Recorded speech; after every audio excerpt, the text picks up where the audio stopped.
Start করছেন। Hello, আসসালামু আলাইকুম। তো আজকে সন্ধ্যায় আমাদের অনশট লাইভ ক্লাসের হচ্ছে দ্বিতীয় ক্লাস। তো আজকে আমাদের ক্লাসের হচ্ছে দ্বিতীয় ক্লাসে হচ্ছে আমরা পেছনে দেখতে পাচ্ছি আমাদের ক্লাস হচ্ছে প্রাণীর বিভিন্নতা এবং শ্রেণীবিন্যাস অধ্যায়ের উপরে অনশট এমসিকিউ ক্লাস। তো কে কোথা থেকে জয়েন্ট হচ্ছেন একটু কমেন্ট করে জানান, এবং আমার কথা শুনতে পাচ্ছেন কিনা এবং আমাকে দেখতে পাচ্ছেন কিনা। এখন তো আমার ফোনে শো করি নাই।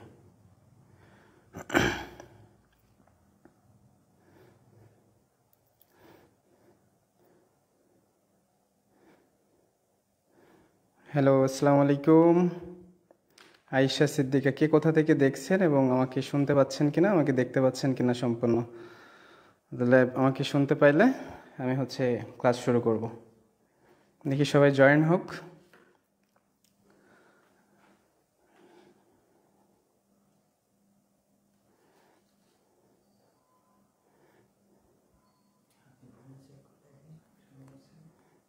আয়েশা সিদ্দিকা, কে কোথা থেকে দেখছেন এবং আমাকে শুনতে পাচ্ছেন কিনা, আমাকে দেখতে পাচ্ছেন কিনা সম্পূর্ণ। তাহলে আমাকে শুনতে পাইলে আমি হচ্ছে আচ্ছা, মনে হয় আমার কথা সবাই শুনতে পাচ্ছেন এবং আমাকে দেখতে পাচ্ছেন। আমি একটু শেয়ার করে দিয়ে নিই এবং আপনারা যদি আপনার ক্লাসগুলো শেয়ার করে দিতে পারেন। ওয়ালাইকুম আসসালাম, ভালো আছি। কোথা থেকে দেখছেন এবং আমাকে শুনতে পাচ্ছেন কিনা, আমাকে দেখতে পাচ্ছেন কিনা সম্পূর্ণ।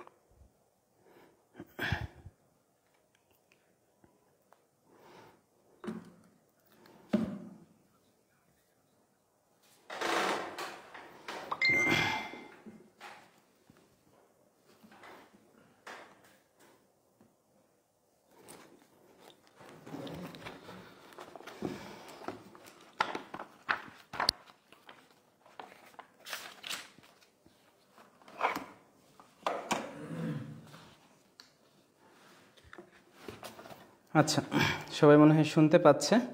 তাহলে আমি ক্লাস শুরু করতে পারি। আজকের আমাদের ক্লাস হচ্ছে প্রাণীর বিভিন্নতা এবং শ্রেণীবিন্যাস, জুওলজি অধ্যায় 1।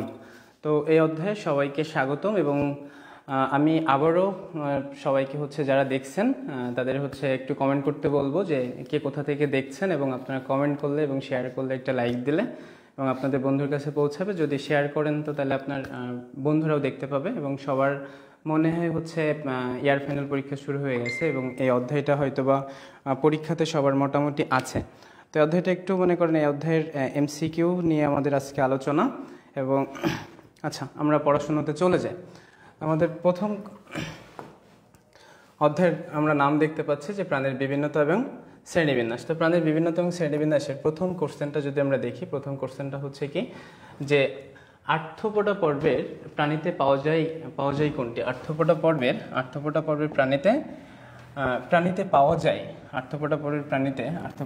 প্রাণীতে পাওয়া যায় কোনটি? এখন যে এই যে আর্থ্রোপোডা পর্ব হচ্ছে আমাদের প্রাণীজগতের প্রধান পর্ব কতটি? আমাদের প্রাণীজগতের প্রধান পর্ব হচ্ছে 9টি। প্রাণীজগতের প্রধান পর্ব কয়টি? প্রাণীজগতের প্রধান পর্ব হচ্ছে 9টি। তো 9টি পর্বের আমার প্রথম কোশ্চেন, অবশ্যই আমরা কোশ্চেনটা পেয়ে গেছি। প্রথম কোশ্চেন হচ্ছে আর্থ্রোপোডা। বলেন তো আর্থ্রোপোডা প্রাণীজগতের কত নম্বর পর্ব? এবং এটা হচ্ছে পর্বের দিক থেকে এরা হচ্ছে বৃহত্তম পর্ব নাকি হচ্ছে দ্বিতীয় বৃহত্তম পর্ব? একটু কমেন্ট করে জানান তো সবাই। তো কথা জোরে বলতে হবে, কথা শোনা যাচ্ছে না। আচ্ছা, ঠিক আছে। তো এবার কি শুনতে পাচ্ছেন? তো এই যে আর্থ্রোপোডা পর্ব হচ্ছে প্রাণীজগতের হচ্ছে কত নম্বর পর্ব? আর্থ্রোপোডা হচ্ছে প্রাণীজগতের কত নম্বর পর্ব? প্রথম কোশ্চেন হচ্ছে আর্থ্রোপোডা প্রাণীজগতের কত নম্বর পর্ব। তো আমরা দেখি আমাদের এই পর্বগুলো মনে রাখতে হলে আমাদের একটু কষ্ট হয় যে আমাদের টোটাল পর্বগুলো কি কি। তো আমরা দেখি প্রথমত পর্বগুলো দেখি, আমরা একটু পড়ে নিই। তো পর্বগুলো কি কি আছে দেখি। যদি আমরা একটা গল্পর মাধ্যমে যদি আমি পড়তে যাই, যদি আমরা পড়ি, তো হচ্ছে পড়েনি, পালাইনি, তারপর হচ্ছে কি মালা এনে আর একাই করো। তো আমরা একটা সূত্র লিখছি, আমরা পর্বগুলো মনে রাখার জন্য আমরা একটা সূত্র লিখছি। প্রথম পরিণীতে আমরা মনে রাখবো হচ্ছে 1 নম্বর পর্ব। 1 নম্বর পর্ব নাম হচ্ছে কি পরিফেরা। পরিফেরা 1 নম্বর পর্ব নাম হচ্ছে কি পরিফেরা। তো 2 নম্বর পর্ব দন্তানতে হচ্ছে কি দন্তানতে 2 নম্বর পর্ব। 2 নম্বর পর্ব হচ্ছে নিডারিয়া। 2 নম্বর পর্বের নাম কি নিডারিয়া। 2 নম্বর পর্বের নাম হচ্ছে নিডারিয়া। 3 নম্বর পর্বর নাম হচ্ছে প্লাটিহেলমিনথিস।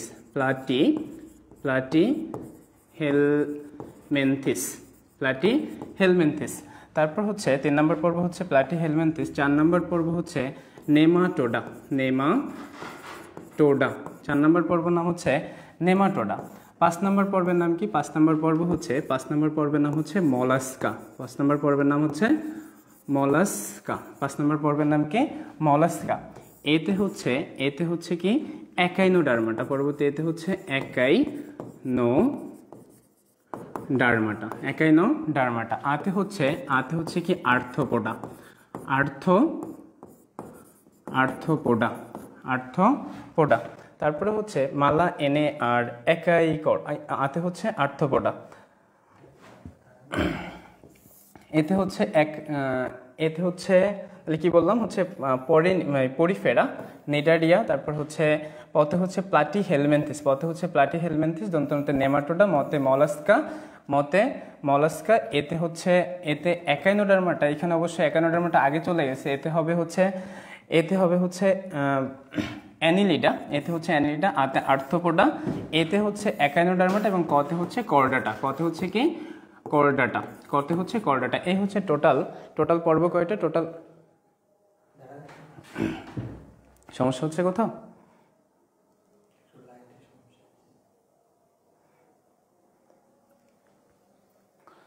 তো টোটাল পর্ব কয়টা? টোটাল পর্ব হচ্ছে 9টা। এই হচ্ছে 9টা পর্ব আমাদের। তাহলে 9টা পর্ব আমরা পড়ে ফেলছি। তো 9টা পর্ব পড়ার পর হচ্ছে কি আমাদের কোশ্চেন ছিল আর্থ্রোপোডা পর্বের প্রাণীতে পাওয়া যায় কোনটি। তাহলে একটা নাম্বার কোশ্চেন আর্থ্রোপোডা থেকে কিন্তু আসতে পারে হচ্ছে আর্থ্রোপোডা হচ্ছে বৃহত্তম পর্ব। আর্থ্রোপোডা কি বৃহত্তম পর্ব। এটা হচ্ছে সন্ধিপদী প্রাণী নামে পরিচিত। এই দুইটা কোশ্চেন আমরা এখান থেকে মনে রাখবো। তারপর হচ্ছে দেখছেন 1 নম্বর হচ্ছে প্যারাপোডিয়ার কথা বলা আছে। প্যারাপোডিয়াকে দেখা যাবে রেডুলা দেখা যায় হচ্ছে রেডুলা নামক রেতিজিহ্বা দেখা যায় কোন পর্বের প্রাণীতে? একটু কমেন্ট করে জানুন তো। রেডুলা নামক রেতিজিহ্বা কোথায় দেখা যায়? তারপর হচ্ছে ঘ নম্বর হচ্ছে নালিকা পথ এবং হচ্ছে গ নম্বর হচ্ছে হিমোসিল। এই হিমোসিল হচ্ছে আর্থ্রোপোডা পর্বের প্রাণীর যে দেহ গহ্বর। আর্থ্রোপোডা পর্বের যদি আমরা আর্থ্রোপোডার একটা হচ্ছে ঘাসফড়িং যদি আঁকাই, এই হচ্ছে মনে করেন ধরে নেন একটা হচ্ছে ঘাসফড়িং এর এই হচ্ছে মস্তক, এই হচ্ছে কি দেহ গহ্বর। তো এই যে ঘাসফড়িং এর দেহ গহ্বরকে বলা হচ্ছে কি হিমোসিল। ঘাসফড়িং এর দেহ গহ্বরকে কি বলা হচ্ছে? হিমোসিল। এবং এই দেহ গহ্বরে প্রবাহিত যে তরল পদার্থ, পদার্থকে বলা হচ্ছে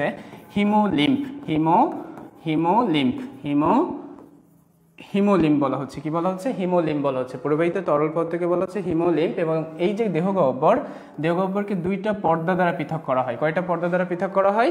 2টা পর্দা। তাই 2টা পর্দা দ্বারা যদি পৃথক করি তাহলে 3টা দেখেন আমরা গহ্বর পাচ্ছি। তো ঘাসফড়িং এর পৃষ্ঠদেশে থাকে হচ্ছে ঘাসফড়িং এর এই যে পৃষ্ঠদেশ, অর্থাৎ ঘাসফড়িং মানে আর্থ্রোপোডা পর্ব, তাই তো?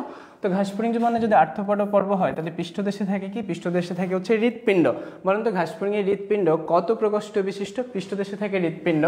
আর এই যে মাঝে থাকে কি? মাঝে থাকে হচ্ছে ঘাসফড়িং এর হচ্ছে পৌষ্টিক নালী এবং অঙ্কীয় দেশে থাকে, অঙ্কীয় দেশে অর্থাৎ শেষে থাকতেছে হচ্ছে কি? অঙ্কীয় দেশে থাকে হচ্ছে স্নায়ুরজ্জ। অঙ্কীয় দেশে কি থাকে? অঙ্কীয় দেশে থাকে হচ্ছে স্নায়ুরজ্জ।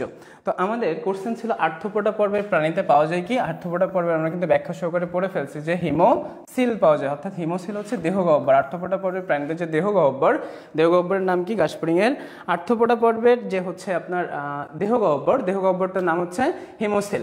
এবার আমরা একটু উত্তরে যদি দেখি, উত্তরটা যদি আমরা একটু খেয়াল করি, উত্তরটা যদি দেখি তাহলে উত্তরটাতে কি হচ্ছে?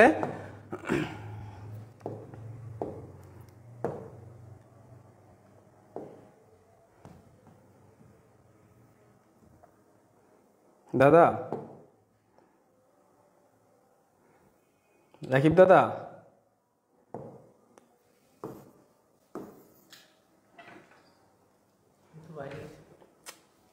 ঝামেলা হচ্ছে।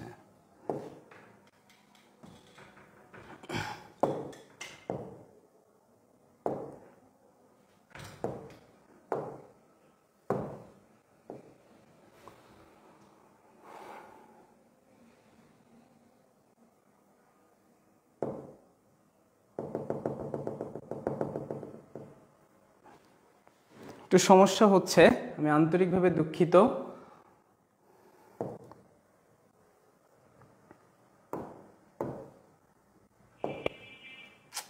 চলে গেছে তাহলে।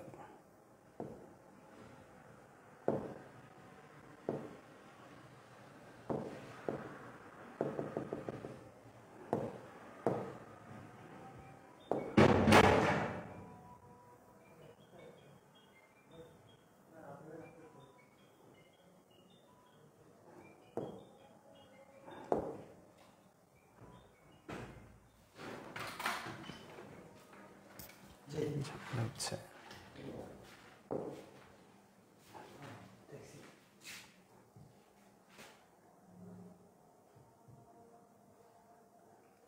এটা যেতে হবে তাই তো? আচ্ছা ঠিক আছে। আচ্ছা আচ্ছা, এবার হয়তো সবাই দেখতে পাবেন। আমি একটু বুঝতে পারতেছিলাম না, তো আমরা পরবর্তী কোশ্চেনে আমরা চলে যাচ্ছি। তো পরবর্তী কোশ্চেনে যদি আমরা যাই, তো পরবর্তী কোশ্চেন হচ্ছে কোন প্রাণীর জীবন চক্রে ফুলকা শ্বসন বিদ্যমান? কোন প্রাণীর জীবন চক্রে হচ্ছে ফুলকা শ্বসন? পরবর্তী কোশ্চেন দেখেন তো, কোন প্রাণীর জীবন চক্রে ফুলকা শ্বসন বিদ্যমান? ফুলকার মাধ্যমে তারা অর্থাৎ শ্বাসকার্য পরিচালনা করবে। ব্যাং, সাপ, কচ্ছপ, ডলফিন। কোনটা? ফুলকা অর্থাৎ ফুলকার মাধ্যমে যদি মানে তাদের শ্বসন কার্য অর্থাৎ শ্বাসকার্য পরিচালনা করতে হয়, একটু কমেন্টে জানান তো যে কোন প্রাণী ফুলকার মাধ্যমে শ্বাসকার্য পরিচালনা করে? কোন প্রাণী ফুলকার মাধ্যমে শ্বাসকার্য পরিচালনা করে? তো ফুলকার মাধ্যমে শ্বাসকার্য পরিচালনা করে 1 নম্বর দেখেন দেওয়া হচ্ছে ব্যাং। বলেন তো ব্যাং হচ্ছে কোন পর্বের প্রাণী? ব্যাং হচ্ছে কোন পর্বের? ব্যাং দেওয়া হচ্ছে। খ নম্বর দেওয়া হচ্ছে সাপ, গ নম্বর হচ্ছে কচ্ছপ এবং ডলফিন। আমরা কিন্তু জানি হচ্ছে কি এই যে ব্যাং হচ্ছে কোথায় থাকে? ব্যাং হচ্ছে পানিতে থাকে। ব্যাং কোথায় থাকে? ব্যাং হচ্ছে পানিতে থাকে। তো ব্যাং হচ্ছে উভয়চর, অর্থাৎ এটা যেহেতু পানিতে থাকে, তো হচ্ছে কোন জীবনচক্রে ফুলকা শ্বসন বিদ্যমান হচ্ছে কি? ব্যাঙের। ফুলকা শ্বসন বিদ্যমান কাদের? ফুলকা শ্বসন বিদ্যমান হচ্ছে কাদের? ফুলকা শ্বসন বিদ্যমান হচ্ছে কি? ফুলকা শ্বসন বিদ্যমান হচ্ছে ব্যাঙের। ফুলকা শ্বসন বিদ্যমান কাদের? ফুলকা শ্বসন বিদ্যমান হচ্ছে ব্যাঙের। দেখেন হচ্ছে ফুলকা শ্বসন বিদ্যমান কাদের? ফুলকা শ্বসন বিদ্যমান হচ্ছে ব্যাঙ। তারপরে চলে আসেন হচ্ছে 3 নম্বর কোশ্চেন। 3 নম্বর কোশ্চেন হচ্ছে কি কলা সংগঠন মাত্রার হচ্ছে পর্ব কোনটি? কলা সংগঠন মাত্রার পর্ব কোনটি? তো আমাদের কলা সংগঠন মাত্রা অর্থাৎ সংগঠন ক্রমমাত্রার কথা বলা আছে। কিসের মাত্রা? সংগঠন ক্রমমাত্রা। তো এই সংগঠন ক্রমমাত্রাকে কয়টা ভাগে ভাগ করা যায়? সংগঠন ক্রমমাত্রাকে 4টা ভাগে ভাগ করা যায়। দেখেন তো, প্রথম সংগঠন ক্রমমাত্রাকে কয়টা ভাগে ভাগ করা যায়? প্রথম হচ্ছে কোষ, তারপর হচ্ছে অনেকগুলো কোষ মিলে কি গঠন করে? অনেকগুলো কোষ মিলে গঠন করে হচ্ছে টিস্যু, টিস্যু থেকে অনেকগুলো টিস্যু মিলে হচ্ছে অঙ্গ, অঙ্গর পরে হচ্ছে অনেকগুলো অঙ্গ মিলে হচ্ছে তন্ত্র, অনেকগুলো অঙ্গ মিলে কি? অনেকগুলো অঙ্গ মিলে হচ্ছে তন্ত্র। তাহলে বলছে হচ্ছে কলা সংগঠন মাত্রা। কলা, তাহলে কলা সংগঠন মাত্রার পর্ব কোনটি? একটু কমেন্টে জানান তো। কলা সংগঠন মাত্রার গঠন বিশিষ্ট প্রাণী কোনটি? কলা সংগঠন মাত্রার গঠন বিশিষ্ট প্রাণী হচ্ছে কলা। তাহলে কলা সংগঠন মাত্রার গঠন বিশিষ্ট প্রাণী একটু কমেন্টে জানান তো। জাহিদ ইসলাম বলছে হচ্ছে 3 বি। একটু সবাই একটু কমেন্টে জানান তো যে কলা সংগঠন মাত্রার গঠন বিশিষ্ট প্রাণী কারা? তাহলে কোষীয় মাত্রা, আমি যদি একটু ব্যাখ্যাতে যাই, কোষীয় মাত্রার গঠন বিশিষ্ট প্রাণী হচ্ছে পরিফেরা। কোষীয় মাত্রার গঠন বিশিষ্ট প্রাণী কারা? কোষীয় মাত্রার গঠন বিশিষ্ট প্রাণী হচ্ছে পরিফেরা।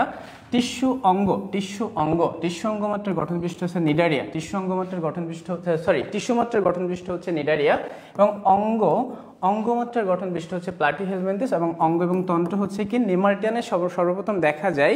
এবং নেমাটিয়ান থেকে শুরু করে হচ্ছে সকল পর্ব, অর্থাৎ নেমাটোডা থেকে শুরু করে সকল পর্বে কিন্তু হচ্ছে কি অঙ্গতন্ত্র মাত্রার গঠন বিশিষ্ট দেখা যায়। তাহলে হচ্ছে কি উত্তর হবে হচ্ছে, দেখেন তো উত্তর হবে কোনটা? উত্তর হবে হচ্ছে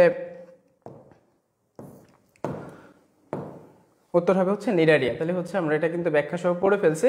তো উত্তর কি হবে? উত্তর হবে কিন্তু হচ্ছে নিডারিয়া। উত্তর কি হবে? দেখেন উত্তর হবে নিডারিয়া। 4 নম্বর কোশ্চেন যদি আমরা আসি, 4 নম্বর কোশ্চেন কি আছে? নিম্নে কোন প্রাণীর অ্যাসিলোমেট? নিম্নের কোন প্রাণী অ্যাসিলোমেট অর্থাৎ সিলোম নাই?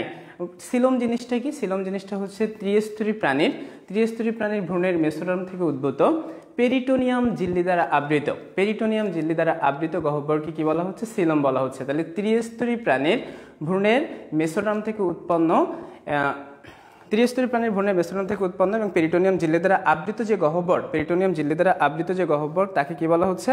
তাকে বলা হচ্ছে সিলোম। অর্থাৎ বায়োলজির যদি কোনো জায়গায় যদি কথাটা দ্বারা শুরু হয়, অর্থাৎ কি বলছে এখানে?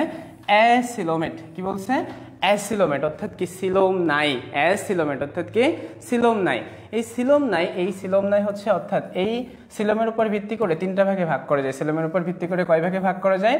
তিন ভাগে ভাগ করা যায়। সিলোমের উপর ভিত্তি করে কয় ভাগে ভাগ করা যায়? একটু কমেন্টে জানান তো সবাই যে সিলোমের উপর ভিত্তি করে কয় ভাগে ভাগ করা যায়। সিলোমের উপর ভিত্তি করে কয় ভাগে ভাগ করা যায়? প্রথম সিলোমের উপর ভিত্তি করে হচ্ছে অ্যাসিলোমেট। সিলোমের উপর ভিত্তি করে কি?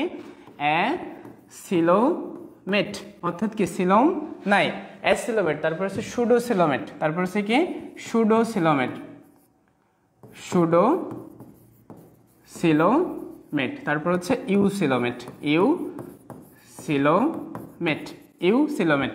অ্যাসিলোমেট আমাদের প্রাণীজগতের যে প্রধান যে 9টা পর্ব, 9টা পর্বের মধ্যে প্রথম 3টা পর্ব অর্থাৎ 1 থেকে 3 এই 3টা পর্বে কিন্তু সিলোম নেই। তাহলে 1 থেকে 3টা পর্ব কি কি? পরিফেরা, নিডারিয়া এবং প্লাটিহেলমিনথেস। পরিফেরা, নিডারিয়া এবং কি প্লাটিহেলমিনথেস। সুডোসিলোমেট অর্থাৎ অপ্রকৃত সিলোম, অর্থাৎ কখনো কখনো সিলোম থাকবে, কখনো কখনো সিলোম থাকবে না, কখনো কখনো সিলোম থাকবে, কখনো কখনো সিলোম থাকবে না। প্রাণীজগতের যে প্রধান পর্ব যে 4 নম্বর পর্ব অর্থাৎ নেমাটোডাতে কিন্তু কি থাকবে না? সিলোম থাকবে না। এছাড়াও আর 2টা পর্বে সিলোম থাকে না। তাহলে আমরা কিভাবে মনে রাখতে পারি? আমি এভাবে মনে রাখতাম যে কিরণের রুটি নাই,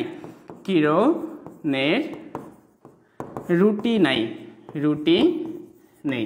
তো কিরণের রুটি নেই কতে হচ্ছে কি কিরণিক্কা, রতে হচ্ছে রোটিফেরা, দন্তানতে হচ্ছে নেমাটোডা, দন্তানতে হচ্ছে কি নেমাটোডা। দেখেন বইতে 3টা কথা বলা আছে। 3টা কথা কি কি হচ্ছে? কিরণিক্কা, রোটিফেরা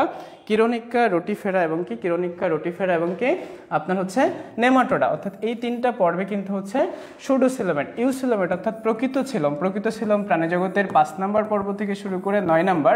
এবং আরেকটা অতিরিক্ত আছে, সেটা হচ্ছে হেমিকর্ডাটা। দেন এই হচ্ছে সিলোম। তাহলে হচ্ছে কি অ্যাসিলোমেট। তাহলে অ্যাসিলোমেট নিচের কোনটিতে সিলোম নাই? তাহলে সিলোম নাই একটু হচ্ছে কমেন্টে জানান তো কোনটিতে সিলোম নাই। 4 নম্বর কোশ্চেন, একটু কোনটিতে সিলোম নাই?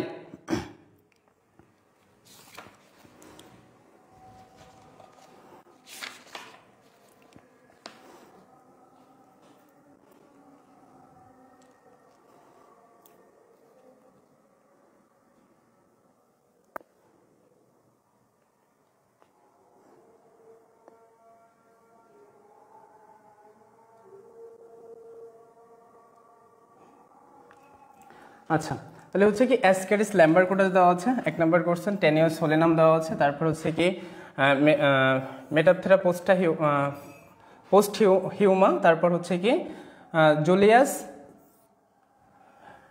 রিস্টারিস, তারপর হচ্ছে তাহলে আমরা যদি একটু যাই দেখি উত্তর কি দেওয়া আছে। এটা উত্তর দেওয়া আছে হচ্ছে টেনিয়াস সোলেনামে কি নাই? টেনিয়াস সোলেনামে হচ্ছে সিলোম নাই। কি নাই? টেনিয়াস সোলেনামে কি নাই? টেনিয়াস সোলেনামে হচ্ছে সিলোম নাই। টেনিয়াস সোলেনামে কি নাই? টেনিয়াস সোলেনামে হচ্ছে সিলোম নাই। তাহলে টেনিয়াস সোলেনামে কি নাই? টেনিয়াস সোলেনামে হচ্ছে সিলোম নাই। কি নাই?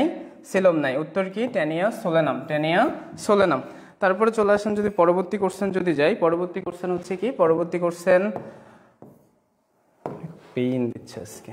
মিগজিনি কি? পরবর্তী কোশ্চেন হচ্ছে কি? পরবর্তী কোশ্চেন হচ্ছে মিগজিনি শ্রেণীর প্রাণীর ফুলকারন্ধ্রের সংখ্যা কত? মিগজিনি শ্রেণীর প্রাণীর হচ্ছে মানে ফুলকারন্ধ্রের মিগজিনি শ্রেণীর যে হচ্ছে প্রাণীর ফুলকারন্ধ্রের সংখ্যা কত? ফুলকারন্ধ্রের সংখ্যা কত? অর্থাৎ এদের কত জোড়া ফুলকা থাকবে? কত জোড়া ফুলকা থাকবে? মিগজিনিতে কত জোড়া ফুলকা থাকবে? মিগজিনিতে কত জোড়া ফুলকা থাকবে? একটু কমেন্ট করে জানান তো মিগজিনিতে কত জোড়া ফুলকা থাকবে? সব একটু কমেন্টে জানান। 1 জোড়া, 7 জোড়া, 5 থেকে 7 জোড়া, নাকি হচ্ছে 5 থেকে 15 জোড়া? মিগজিনিতে ফুলকা কত জোড়া থাকবে? মিগজিনিকে কয়টা ভাগে ভাগ করা হচ্ছে? প্রথমত মিগজিনি কোথা থেকে আসছে এটা আমাকে জানতে হবে। তো মিগজিনি হচ্ছে তো প্রথম হচ্ছে কি, প্রথমত হচ্ছে ভার্টিব্রাটা। ভার্টিব্রাটাকে কয়টা ভাগে ভাগ করা যায়? ভার্টিব্রাটাকে কয়টা ভাগে ভাগ করা যায়? ভার্টিব্রাটাকে 7টা উপপর্বে ভাগ করা যায়।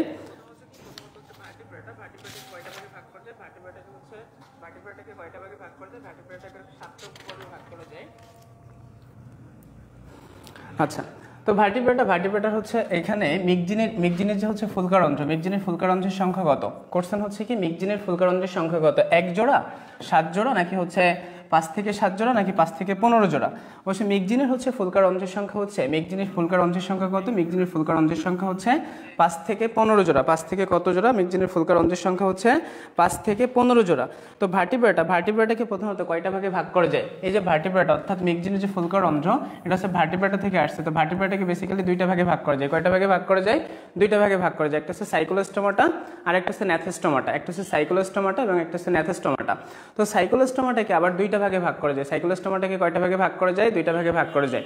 একটা হচ্ছে কি, একটা হচ্ছে মিগজিনি আর একটা হচ্ছে পেট্রোমাইজেন্টিনা। মিগজিনিকে কি নামে ডাকা হয়? মিগজিনিকে ডাকা হয় হচ্ছে হ্যাগফিশ নামে। মিগজিনিকে কি নামে ডাকা হয়? হ্যাগফিশ নামে ডাকা হয়। মিগজিনিতে কি নামে ডাকা হয়? মিগজিনিকে হ্যাগফিশ নামে ডাকা হয়। এবং মিগজিনের ফুলকারন্ধ্রের সংখ্যা কত? মিগজিনের ফুলকারন্ধ্রের সংখ্যা হচ্ছে 5 থেকে 15 জোড়া। মিগজিনের ফুলকারন্ধ্রের সংখ্যা হচ্ছে 5 থেকে 15 জোড়া। এবং সাইক্লোস্টোমাটা মিগজিনের হচ্ছে ফুলকারন্ধ্রের সংখ্যা হচ্ছে 5 থেকে হচ্ছে 15 জোড়া এবং একে কি নামে ডাকা হচ্ছে? হ্যাগফিশ নামে ডাকা হচ্ছে। মিগজিনিকে কি নামে ডাকা হচ্ছে? হ্যাগফিশ নামে ডাকা হচ্ছে। তো তার পরবর্তী কোশ্চেন যদি আমরা দেখি, এখানে উত্তর কি দেওয়া আছে আমরা একটু দেখে নিই। 5 থেকে 15 জোড়া, 5 থেকে 15 জোড়া। তার পরবর্তী কোশ্চেন হচ্ছে এসকোলোডন ল্যাম্বার্টকুডাস অর্থাৎ কি? এসকোলোডন ল্যাম্বার্টকুডাস কিসের বৈজ্ঞানিক নাম? এটা কিসের বৈজ্ঞানিক নাম? এর আইস কোন ধরনের? এর আইস এসকোলোডন ল্যাম্বার্টকুডাস এর আইস কোন ধরনের? এসকোলোডন ল্যাম্বার্টকুডাস এটা কোথা থেকে আসছে? প্রথম কোশ্চেন হচ্ছে আমাদের যে মাছ, 3 ধরনের মাছ আছে। এই যে আপনার হচ্ছে 3 ধরনের মাছ। কয় ধরনের মাছ? হচ্ছে কন্ড্রিকথিস। 1 নম্বর হচ্ছে কি কন্ড্রিকথিস অর্থাৎ তরুণাস্থিময় আইস বিশিষ্ট যে মাছ, তরুণাস্থিময় যে মাছ, একে বলা হচ্ছে কন্ড্রিকথিস। এই এসকোলোডন ল্যাম্বার্টকুডাস কার বৈজ্ঞানিক নাম? এসকোলোডন ল্যাম্বার্টকুডাস হচ্ছে থ্রুটি হাঙরের বৈজ্ঞানিক নাম। এর আইসের নাম কি? থ্রুটি হাঙরের আইসের নাম কি? একটু কমেন্টে জানান তো থ্রুটি হাঙরের আইসের নাম কি? থ্রুটি হাঙরের আইসের নাম কি? থ্রুটি হাঙরের আইসের নাম হচ্ছে কি? সব কমেন্ট করে জানিয়েছেন অনেকে। থ্রুটি হাঙরের আইসের নাম হচ্ছে প্লাকয়েড আইস। কি আইস? থ্রুটি হাঙরের আইসের নাম হচ্ছে প্লাকয়েড আইস। বলেন তো লেজ কোন ধরনের? এই যে কন্ড্রিকথিস, এই কন্ড্রিকথিসের লেজ কেমন? কন্ড্রিকথিসের লেজ কেমন? বলেন সাইক্লোয়েড বা টিনয়েড আইস দেখা যায়। কাদের? সাইক্লোয়েড বা টিনয়েড আইস দেখা যায় কাদের? অ্যাক্টিনিওপটেরিজি। সাইক্লোয়েড বা টিনয়েড আইস দেখা যায় হচ্ছে কি অ্যাক্টিনিওপটেরিজিতে দেখা যাচ্ছে সাইক্লোয়েড বা টিনয়েড আইস। তারপর হচ্ছে কন্ড্রিকথিসে দেখা যায় হচ্ছে প্লাকয়েড আইস। এবং গ্যানয়েড আইস দেখা যায়, অর্থাৎ গ্যানয়েড আইস দেখা যাচ্ছে গ্যানয়েড আইস দেখা যায় কাদের? সার্কোপটেরিজিতে হচ্ছে গ্যানয়েড আইস অর্থাৎ হচ্ছে পিণ্ডকার পাখনা বিশিষ্ট মাছ। গ্যানয়েড অর্থাৎ কি? সার্কোপটেরিজি। আর হচ্ছে পিণ্ডকার পাখনা বিশিষ্ট মাছ। কি মাছ? পিণ্ডকার পাখনা বিশিষ্ট মাছ। তাহলে হচ্ছে এসকোলোডন ল্যাম্বার্টকুডাসের আইস কোন ধরনের? প্লাকয়েড আইস। তাহলে এসকোলোডন ল্যাম্বার্টকুডাস অর্থাৎ কি থ্রুটি হাঙরের বৈজ্ঞানিক নাম কি? এসকোলোডন ল্যাম্বার্টকুডাস। এর আইস হচ্ছে কোন ধরনের? আইস হচ্ছে প্লাকয়েড আইস। এটা কোন শ্রেণীর মাছ? এটা হচ্ছে কন্ড্রিকথিস। কোন শ্রেণীর মাছ? কন্ড্রিকথিস। তার পরবর্তী কোশ্চেনে যদি আমরা একটু চলে যাই, পরবর্তী কোশ্চেনে কি উত্তর কি দেওয়া আছে? উত্তর দেওয়া হচ্ছে প্লাকয়েড আইস। উত্তর হচ্ছে প্লাকয়েড আইস। তার পরবর্তী কোশ্চেন হচ্ছে কি নিম্নের কোনটি শীতল রক্ত বিশিষ্ট প্রাণী? নিচের কোনটি শীতল রক্ত বিশিষ্ট প্রাণী? শীতল রক্ত বিশিষ্ট প্রাণী। নিচের কোনটি শীতল রক্ত বিশিষ্ট প্রাণী? নিচের কোনটি শীতল রক্ত বিশিষ্ট প্রাণী? নিচের কোনটি শীতল রক্ত বিশিষ্ট প্রাণী? ক্যাভিয়া প্রোসেলেস একটা বৈজ্ঞানিক নাম দেওয়া আছে। ক্যাভিয়া প্রোসেলেস কিসের বৈজ্ঞানিক নাম? বলেন তো একটু কমেন্টে জানান। 1 নম্বর কদিকে উত্তর দেওয়া আছে ক্যাভিয়া প্রোসেলেস। এটা কার বৈজ্ঞানিক নাম? ক্যাভিয়া প্রোসেলাস। তারপরে দেওয়া হচ্ছে নাজা নাজা নাজা নাজা। খ নম্বর উত্তর দেওয়া হচ্ছে কি, খ নম্বরে অপশন হচ্ছে নাজা নাজা। তারপর হচ্ছে কি ক্রয়পিয়াস, তারপর হচ্ছে প্যান্থেরা টাইগার্স, অর্থাৎ কি এটা হচ্ছে কিসের বৈজ্ঞানিক নাম, অর্থাৎ চারটা বৈজ্ঞানিক নাম যদি আমরা দেখি, ক্যাভিয়া প্রোসেলাস এটা হচ্ছে কি, এটা হচ্ছে গিনিপিগের ক্যাভিয়া প্রোসেলাস, ক্যাভিয়া প্রোসেলাস এটা হচ্ছে গিনিপিগ, গিনিপিগ এটা কিসের বৈজ্ঞানিক নাম, গিনিপিগ। কিসের বৈজ্ঞানিক নাম, গিনিপিগ। ক্যাভিয়া প্রোসেলাসের বৈজ্ঞানিক নাম কি, ক্যাভিয়া প্রোসেলাসের বৈজ্ঞানিক নাম হচ্ছে কি, অর্থাৎ গিনিপিগের বৈজ্ঞানিক নাম কি, গিনিপিগের বৈজ্ঞানিক নাম হচ্ছে ক্যাভিয়া প্রোসেলাস, ক্যাভিয়া প্রোসেলাস। গিনিপিগের বৈজ্ঞানিক নাম কি, গিনিপিগের বৈজ্ঞানিক নাম হচ্ছে ক্যাভিয়া প্রোসেলাস। গিনিপিগের বৈজ্ঞানিক নাম কি, গিনিপিগের বৈজ্ঞানিক নাম হচ্ছে ক্যাভিয়া প্রোসেলাস। গিনিপিগের দাঁত সংখ্যা কত, গিনিপিগের দাঁত সংখ্যা হচ্ছে 20টা। গিনিপিগের দাঁত সংখ্যা কত, গিনিপিগের দাঁত সংখ্যা হচ্ছে 20টা। এবং শিশুদেহের, বলেন তো শিশুদের দাঁত সংখ্যা কত, শিশুদের দাঁত সংখ্যা হচ্ছে, শিশুদের দাঁত সংখ্যা কত, শিশুদেহের দাঁত সংখ্যা কত, শিশুদেহের দাঁত সংখ্যা কত, বলেন তো গিনিপিগের দাঁত সংখ্যা, গিনিপিগের দাঁত সংখ্যা হচ্ছে, গিনিপিগের দাঁত হচ্ছে 20টা। গিনিপিগের দাঁত কতটি, গিনিপিগের দাঁত 20টা। এবং সদ্য ভূমিষ্ঠ শিশু, অর্থাৎ শিশুদের দাঁত সংখ্যা কত, শিশুদের দাঁত সংখ্যা হচ্ছে 20টি, শিশুদের দাঁত সংখ্যা কত, 20টি। তারপরে হচ্ছে নাজা নাজা, এরা অর্থাৎ শীতল রক্ত বিশিষ্ট, শীতল রক্ত বিশিষ্ট প্রাণী কিন্তু হচ্ছে কি উভয়চর, অর্থাৎ অ্যামফিবিয়া, অ্যামফিবিয়া হচ্ছে কি উভয়চর। দেখেন এই যে নাজা নাজা এটা হচ্ছে কিসের বৈজ্ঞানিক নাম, এটা হচ্ছে পদ্মঘোক্র, পদ্মঘোক্র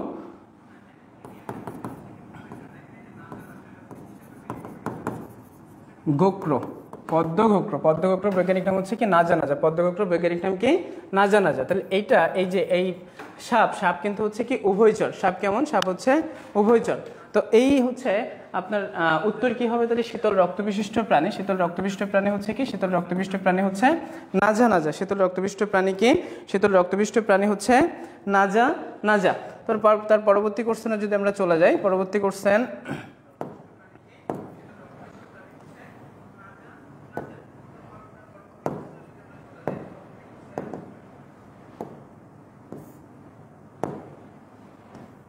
ICZN এর পূর্ণরূপ কি। পরবর্তী কোশ্চেন হচ্ছে কি, পরবর্তী কোশ্চেন হচ্ছে ICZN এর পূর্ণরূপ কি। সবাই একটু কমেন্টে জানান তো ICZN এর পূর্ণরূপ কি। তো ICZN হচ্ছে international commission on zoological nomenclature. ICZN এর পূর্ণরূপ কি, international commission on zoological nomenclature, international commission on zoological nomenclature. তাহলে আমরা উত্তর দেখতে পাচ্ছি international commission of international commission on zoological nomenclature, অর্থাৎ খ নম্বর উত্তর নোমেনক্লেচার। তারপর যদি তার পরবর্তী কোশ্চেনে যদি আমরা চলে যাই, দেখি এটার উত্তর কি দেওয়া আছে একটু আমরা দেখি।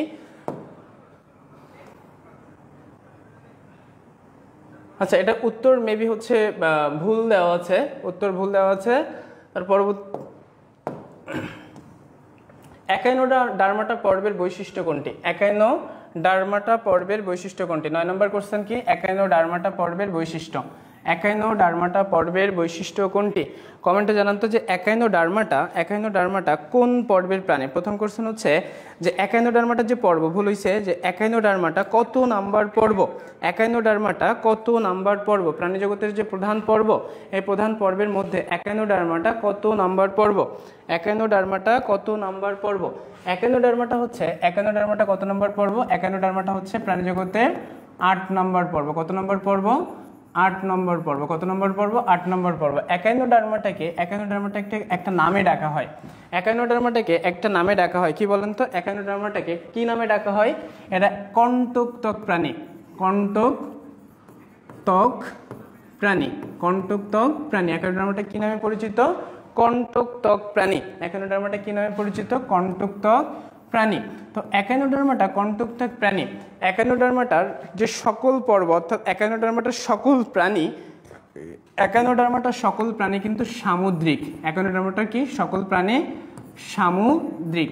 তো আমি এখানে একটা সূত্র দ্বারা মনে রাখতে পারি সবকিছু। আমি এভাবে মনে রাখতাম যে একদা, বলেন তো যদি আমরা 5-6 দিন বাথরুমে যদি না যাই তাহলে কি হবে, কোষ্ঠকাঠিন্য হবে না। তো মানে ধরে নেন আমরা 5-6 দিন কি করলাম না, বাথরুমে গেলাম না, তাহলে কি হবে, কোষ্ঠকাঠিন্য হবে। তাহলে সূত্রটা কি হবে, একদা তারা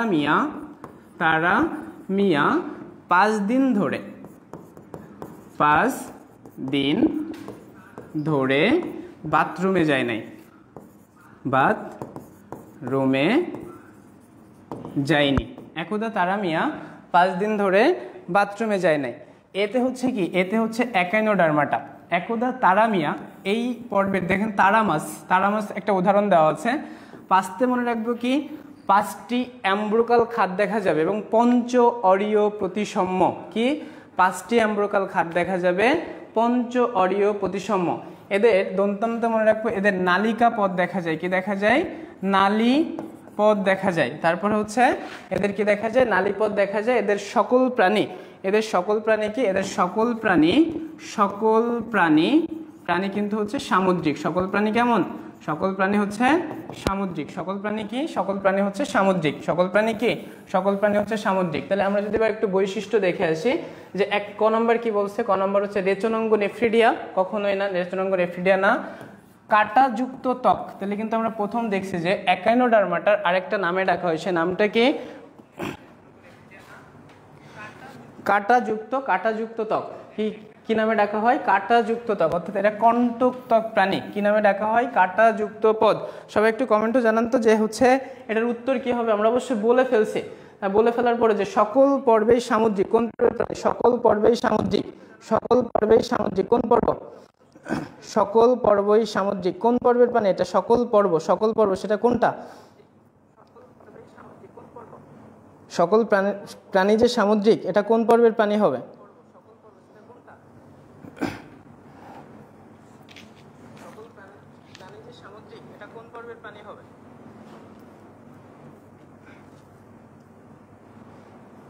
সবাই একটু কমেন্ট করেন।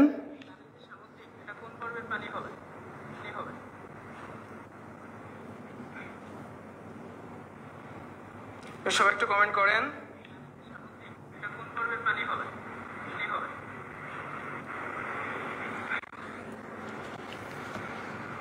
সবাই একটু কমেন্ট করেন।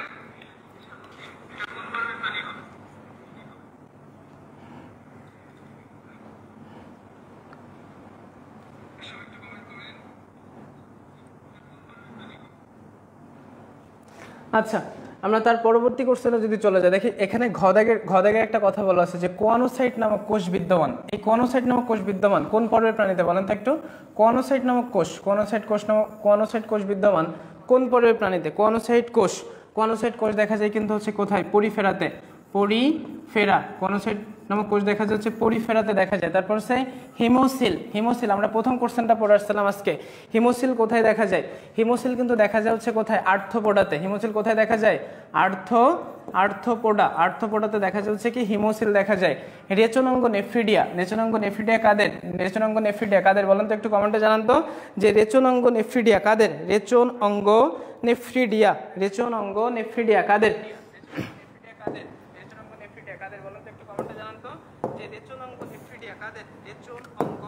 আচ্ছা আমরা 9 নম্বর কোশ্চেনের উত্তর পেয়ে গেছি। 9 নম্বরের পরে হচ্ছে 10 নম্বর কোশ্চেন, ভেনাস হার্ট পাওয়া যায় কোনটিতে। ভেনাস হার্ট পাওয়া যায়, এই যে কমেন্টে জানিয়েছে হচ্ছে শামিমা সুলতানা মুন্নি যে অ্যানিলিডাতে হচ্ছে রেচনাঙ্গ হচ্ছে নেফ্রিডিয়া নামক রেচনাঙ্গ দেখা যায়। অ্যানিলিডাতে কি দেখা যায়, অ্যানিলিডাতে দেখা যায় হচ্ছে নেফ্রিডিয়া নামক রেচনাঙ্গ। তার পরবর্তী কোশ্চেন 10 নম্বর কোশ্চেন হচ্ছে কি ভেনাস হার্ট পাওয়া যায় কোনটিতে। ভেনাস হার্ট মানে কি, ভেনাস হার্ট মানে হচ্ছে শিরা হৃৎপিণ্ড। তাহলে শিরা হৃৎপিণ্ড, আমাদের শিরা দ্বারা কি রক্ত যায়, শিরা দ্বারা যায় কিন্তু হচ্ছে কার্বন ডাই অক্সাইড যুক্ত রক্ত। শিরা দ্বারা কি রক্ত যায়, শিরা দ্বারা যায় হচ্ছে কার্বন ডাই অক্সাইড যুক্ত রক্ত। তাহলে মনে করেন এই হচ্ছে হার্ট দ্বারা যদি হার্টের ভেতর দিয়ে যদি হচ্ছে কি কার্বন ডাই অক্সাইড যুক্ত রক্ত যায়, কি রক্ত যায়, হার্টের ভেতর দিয়ে যদি কার্বন ডাই অক্সাইড যুক্ত রক্ত যায় তাহলে কি বলবো, সেটাকে আমরা ভেনাস হার্ট বলবো। তাহলে পরীক্ষাতে এটা কদাগেও কোশ্চেন আসতে পারে, এটা খদাগে কোশ্চেন আসে যে ভেনাস হার্ট বলতে কি বুঝো ব্যাখ্যা করো। তারপর হচ্ছে কি আর কি কোশ্চেন আসে এখান থেকে, যেখান থেকে আমরা দেখতেই পাচ্ছি যে ভেনাস হার্ট পাওয়া যায় কোনটিতে, অর্থাৎ কোথায় ভেনাস হার্ট পাওয়া যায়। ব্যাঙে পাওয়া যাবে, মাছে পাওয়া যাবে, কুমিরে পাওয়া যাবে না পাখিতে পাওয়া যাবে, একটু কমেন্টে জানান তো যে কোথায় পাওয়া যাবে ভেনাস হার্ট, কোথায় পাওয়া যাবে ভেনাস হার্ট, কোথায় পাওয়া যাবে একটু কমেন্টে জানান তো দ্রুত ঝটপট। আমরা একটু দেখি যে ব্যাঙ কোন উপপর্বের। ব্যাঙ হচ্ছে উভয়চর, ব্যাঙ হচ্ছে কি উভয়চর। মাছ হচ্ছে ভার্টিব্রেটের অন্তর্ভুক্ত। কুমির, বলেন তো কুমিরের হৃৎপিণ্ড কত প্রকোষ্ঠ বিশিষ্ট, কুমিরের হৃৎপিণ্ড কত প্রকোষ্ঠ বিশিষ্ট, কুমিরের হৃৎপিণ্ড কিন্তু সম্পূর্ণ 4 প্রকোষ্ঠ বিশিষ্ট, সম্পূর্ণ 4 প্রকোষ্ঠ বিশিষ্ট, সম্পূর্ণ 4 প্রকোষ্ঠ বিশিষ্ট, সম্পূর্ণ 4 প্রকোষ্ঠ বিশিষ্ট হচ্ছে কুমিরের হৃৎপিণ্ড। বলেন তো পাখির হৃৎপিণ্ড কত প্রকোষ্ঠ বিশিষ্ট? পাখির হৃৎপিণ্ড একটু ঝটপট কমেন্টে জানান তো। পাখির হৃৎপিণ্ড কিন্তু 4 প্রকোষ্ঠ বিশিষ্ট। পাখির হৃৎপিণ্ড কত প্রকোষ্ঠ? 4 প্রকোষ্ঠ বিশিষ্ট। মাছের হৃৎপিণ্ড কত প্রকোষ্ঠ বিশিষ্ট? মাছের হৃৎপিণ্ড কিন্তু 2 প্রকোষ্ঠ বিশিষ্ট। মাছের হৃৎপিণ্ড 2 প্রকোষ্ঠ বিশিষ্ট। এই যে মাছের হৃৎপিণ্ড দ্বারা মাছের বলেন তো সাইনাস ভেনোসাস, মাছের একটি হৃৎপিণ্ডের একটি উপপ্রকোষ্ঠ থাকে। মাছের হৃৎপিণ্ডের একটি কি থাকে?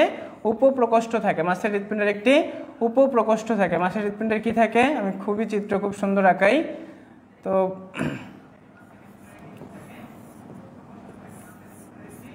এটা হচ্ছে মনে করেন হচ্ছে কি সাইনাস ভেনোসাস, এটা হচ্ছে কি সাইনাস ভেনোসাস, ধরে নেন এটা হচ্ছে সাইনাস ভেনোসাস।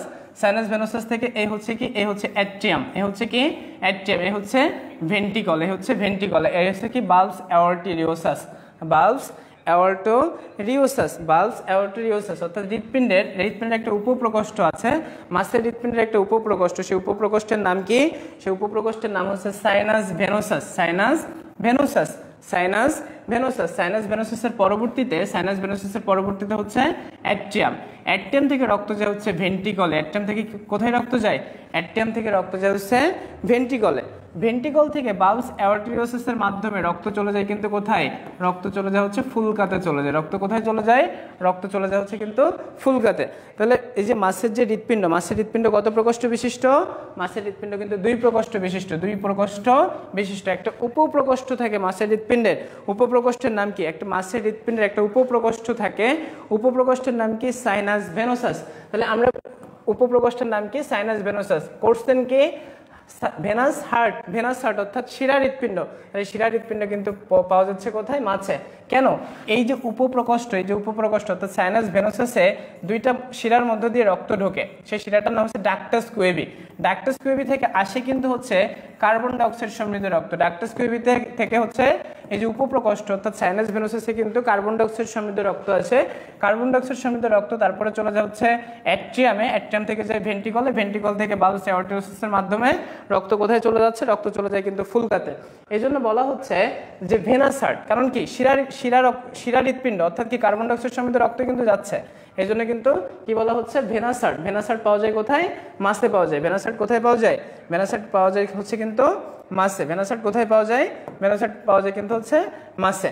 আচ্ছা, তাহলে উত্তর আমরা পেয়ে গেলাম। তার পরবর্তী কোশ্চেন, কোন পর্বের সকল প্রাণী সামুদ্রিক?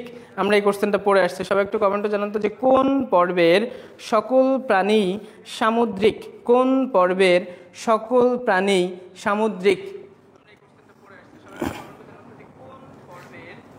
ক নম্বর দেওয়া হচ্ছে কি? পরিফেরা। খ নম্বর হচ্ছে একাইনোডার্মাটা, গ নম্বর অ্যানেলিডা, ঘ নম্বর হচ্ছে আর্থ্রোপোডা।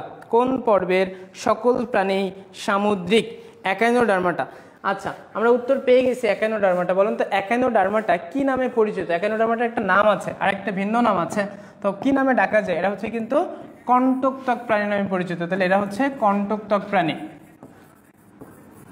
কণ্টকত্বক প্রাণী নামে পরিচিত। তারপর হচ্ছে পরিফেরা। পরিফেরা কি নামে পরিচিত? ছিদ্রাল প্রাণী নামে পরিচিত। অ্যানেলিডা অর্থাৎ কি? এরা কিন্তু অঙ্গুরিমাল।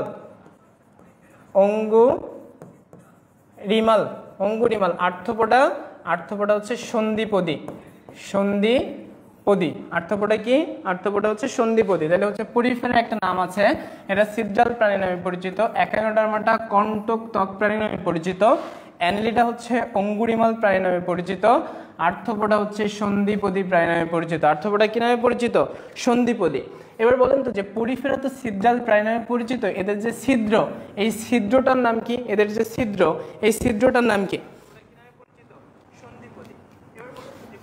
যে পরিফেরার যে ছিদ্র, এই ছিদ্রটার নাম কি? এই পরিফেরার যে আমরা বললাম যে ছিদ্রাল প্রাণী, পরিফেরার যে ছিদ্রাল প্রাণী আমরা বললাম, এই ছিদ্রটার নাম কি? পরিফেরার যে ছিদ্রাল প্রাণী অর্থাৎ এদের যে প্রাণীতে ছিদ্র দেখা যাচ্ছে, সেই ছিদ্রটার নাম কি? অস্টিয়া নামক অসংখ্য ছিদ্র। তাহলে কি নামক ছিদ্র দেখা যাচ্ছে?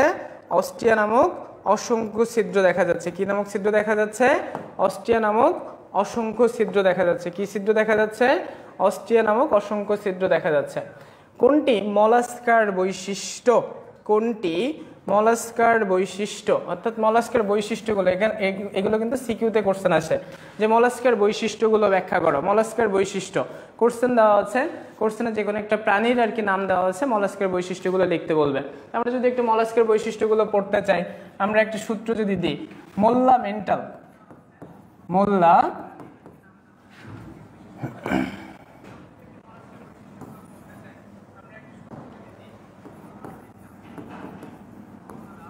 মোল্লা মেন্টাল হাসে কাঁদে আর মাংসের পদ রাধে। পদ রাধে। মোল্লা মেন্টাল হাসে কাঁদে আর মাংসের পদ রাধে। মোল্লা মেন্টাল হাসে কাঁদে আর মাংসের পদ রাধে। মোল্লা মতে মনে রাখবো আমরা কি? মলাস্কা। মতে কি মনে রাখবো? মলাস্কা। কমেন্টে জানান তো একটু যে মলাস্কা কত নাম্বার পর্ব? মলাস্কা কত নাম্বার পর্ব? মলাস্কা কত নাম্বার পর্ব? এদের এই যে এদের যে হচ্ছে এদের দেহ মেন্টাল নামক শক্ত আবরণে আবৃত। 2 নম্বর হচ্ছে কি বৈশিষ্ট্য হচ্ছে মেন্টাল নামক শক্ত আবরণে আবৃত। এদের রক্তে হিমোসিল এবং হচ্ছে হিমোসায়ানিন এবং অ্যামিবোসাইট রক্তকণিকা থাকে। এদের হচ্ছে কি হিমোসায়ানিন এবং অ্যামিবোসাইট রক্তকণিকা থাকে। তারপর হচ্ছে মাংসল, এরা হচ্ছে কি মাংসল। তারপর এদের কিন্তু এরা হচ্ছে কেমন হবে? এরা হচ্ছে মাংসল। এরা কেমন হবে? মাংসল। তাহলে আমরা যদি একটু দেখি, এরা হচ্ছে হাসে কাঁদে আর রতে হচ্ছে কি? আর রতে হচ্ছে এদের রেডুলা নামক হচ্ছে রেতিজিহ্বা দেখা যায়। রেডুলা নামক কি দেখা যায়? রেডুলা নামক হচ্ছে রেতিজিহ্বা দেখা যায়। রেডুলা নামক কি দেখা যায়? রেডুলা নামক হচ্ছে রেতিজিহ্বা দেখা যায়। তাহলে হচ্ছে কি মলাস্কার বৈশিষ্ট্য, এটা কি অস্টিয়া? অস্টিয়া কিন্তু পরিফেরাতে অসংখ্য ছিদ্র। তাহলে রেডুলা নামক রেতিজিহ্বা দেখা যায় কিন্তু কাদের? রেডুলা নামক রেতিজিহ্বা দেখা যায় কিন্তু মলাস্কাতে। মলাস্কাতে কি দেখা যায়? মলাস্কাতে হচ্ছে রেডুলা নামক রেতিজিহ্বা দেখা যায়। বলুন তো যে স্পিকিউল, ঘ নম্বরে বলা আছে স্পিকিউলটা কোথায় দেখা যায়? কোন পর্বে দেখা যায়? একটু কমেন্টে জানান তো। স্পিকিউল দেখা যায় কোন পর্বতে? স্পিকিউল কোথায় দেখা যায়? এটা কোন পর্বে দেখা যায়? স্পিকিউল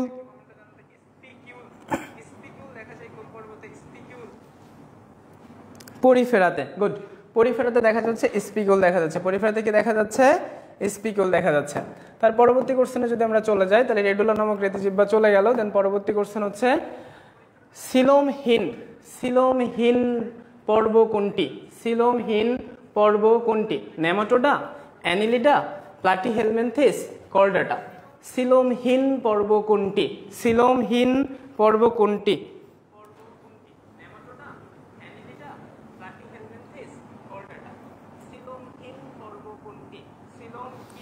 অর্থাৎ সিলোম নাই কোন পর্বের প্রাণীতে? সিলোম নাই।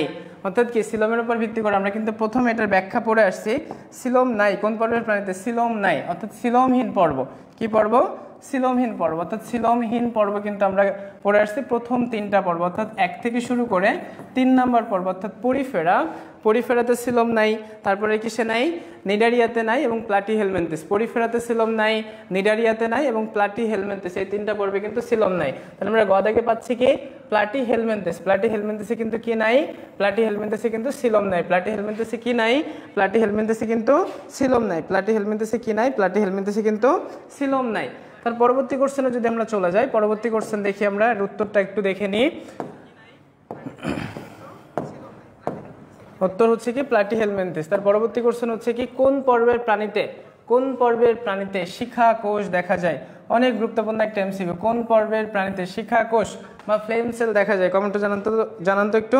কোন পর্বের প্রাণীতে শিখা কোষ দেখা যায়? কোন পর্বের প্রাণীতে শিখা কোষ দেখা যায়? কোন পর্বের? পরিফেরাতে দেখা যায় নাকি নিডারিয়া নাকি নেমাটোডা নাকি প্লাটিহেলমিনথেস? কোন পর্বের প্রাণীতে শিখা কোষ দেখা যায়? শিখা কোষ দেখা যায় কোন পর্বের প্রাণীতে? শিখা কোষ বা ফ্লেম সেল দেখা যায়। শিখা কোষ বা ফ্লেম সেল দেখা যায় কিন্তু প্লাটিহেলমিনথেস। শিখা কোষ বা ফ্লেম সেল দেখা যায় কোন পর্বের প্রাণীতে? শিখা কোষ বা ফ্লেম সেল দেখা যায় কিন্তু প্লাটিহেলমিনথেসে। শিখাকোষ বা ফ্লেম সেল দেখা যায়, শিখাকোষ বা ফ্লেম সেল দেখা যায়, শিখাকোষ বা ফ্লেম সেল দেখা যায়, শিখাকোষ বা ফ্লেম সেল দেখা যায় কোন পর্বের প্রাণীতে? শিখাকোষ বা ফ্লেম সেল দেখা যায় কোন পর্বের প্রাণীতে? প্লাটিহেলমিনথেসে দেখা যায় কি শিখাকোষ বা ফ্লেম সেল। শিখাকোষ বা ফ্লেম সেল দেখা যায় কোন পর্বের প্রাণীতে? প্লাটিহেলমিনথেসে। আমরা উত্তর পেয়ে গেছি। তার পরবর্তী কোশ্চেন, সম্পূর্ণ 4 প্রকোষ্ঠ বিশিষ্ট হৃৎপিণ্ড, সম্পূর্ণ 4 প্রকোষ্ঠ বিশিষ্ট হৃৎপিণ্ড কাদের? সম্পূর্ণ 4 প্রকোষ্ঠ বিশিষ্ট হৃৎপিণ্ড কাদের? সম্পূর্ণ 4 প্রকোষ্ঠ বিশিষ্ট হৃৎপিণ্ড কাদের?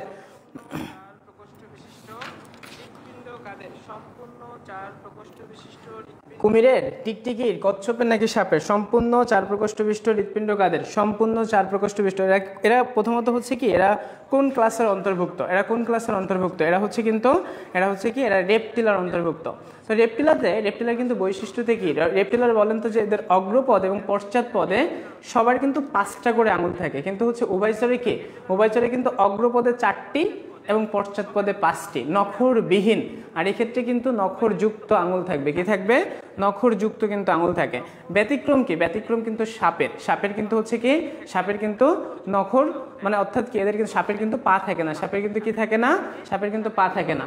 তো এদের যে হৃৎপিণ্ড, এদের সম্পূর্ণ হৃৎপিণ্ড, এদের কিন্তু সম্পূর্ণ এই পর্বের এই যে ক্লাসে কিন্তু হচ্ছে সম্পূর্ণ 4 প্রকোষ্ঠ হৃৎপিণ্ড না, শুধুমাত্র ব্যতিক্রম কিন্তু কুমির। ব্যতিক্রম কি? ব্যতিক্রম কিন্তু কুমির। অর্থাৎ রেপটিলাতে হচ্ছে কিন্তু অসম্পূর্ণ 4 প্রকোষ্ঠ বিশিষ্ট হৃৎপিণ্ড, ব্যতিক্রম হচ্ছে কুমির। কুমিরে হচ্ছে কিন্তু সম্পূর্ণ 4 প্রকোষ্ঠ বিশিষ্ট হৃৎপিণ্ড থাকে। কুমিরে কয় প্রকোষ্ঠ বিশিষ্ট হৃৎপিণ্ড থাকে? কুমিরে হচ্ছে সম্পূর্ণ 4 প্রকোষ্ঠ বিশিষ্ট হৃৎপিণ্ড। কুমিরে কত প্রকোষ্ঠ? সম্পূর্ণ 4 প্রকোষ্ঠ বিশিষ্ট। কুমিরে কত প্রকোষ্ঠ বিশিষ্ট?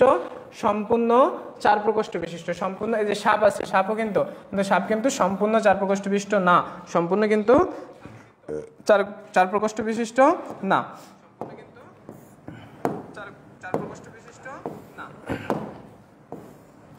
লিনিয়াসকে জনক বলা হয় জীববিজ্ঞানের কোন শাখার?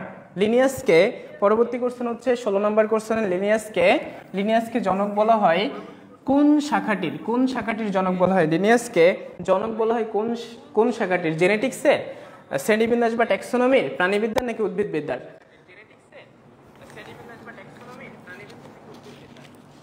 একটু কমেন্টে জানান তো যে 16 নম্বরে হচ্ছে বলা আছে লিনিয়াসকে জনক বলা হয় জীববিজ্ঞানের কোন শাখাটির জনক বলা হয়? লিনিয়াসকে জীববিজ্ঞানের কোন শাখাটির জনক বলা হয়? লিনিয়াসকে জীববিজ্ঞানের কোন শাখাটির জনক বলা হয়? 1 নম্বরে যে আছে কি জেনেটিক্স অর্থাৎ জিনতত্ত্বের জনক। জিনতত্ত্বের হচ্ছে যে আপনার জিনতত্ত্বের জনক, সর্বপ্রথম জিনতত্ত্ব সম্পর্কে ধারণা দেয় হচ্ছে কিন্তু কে?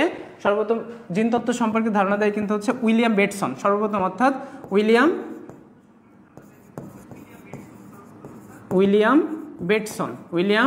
বেটসন।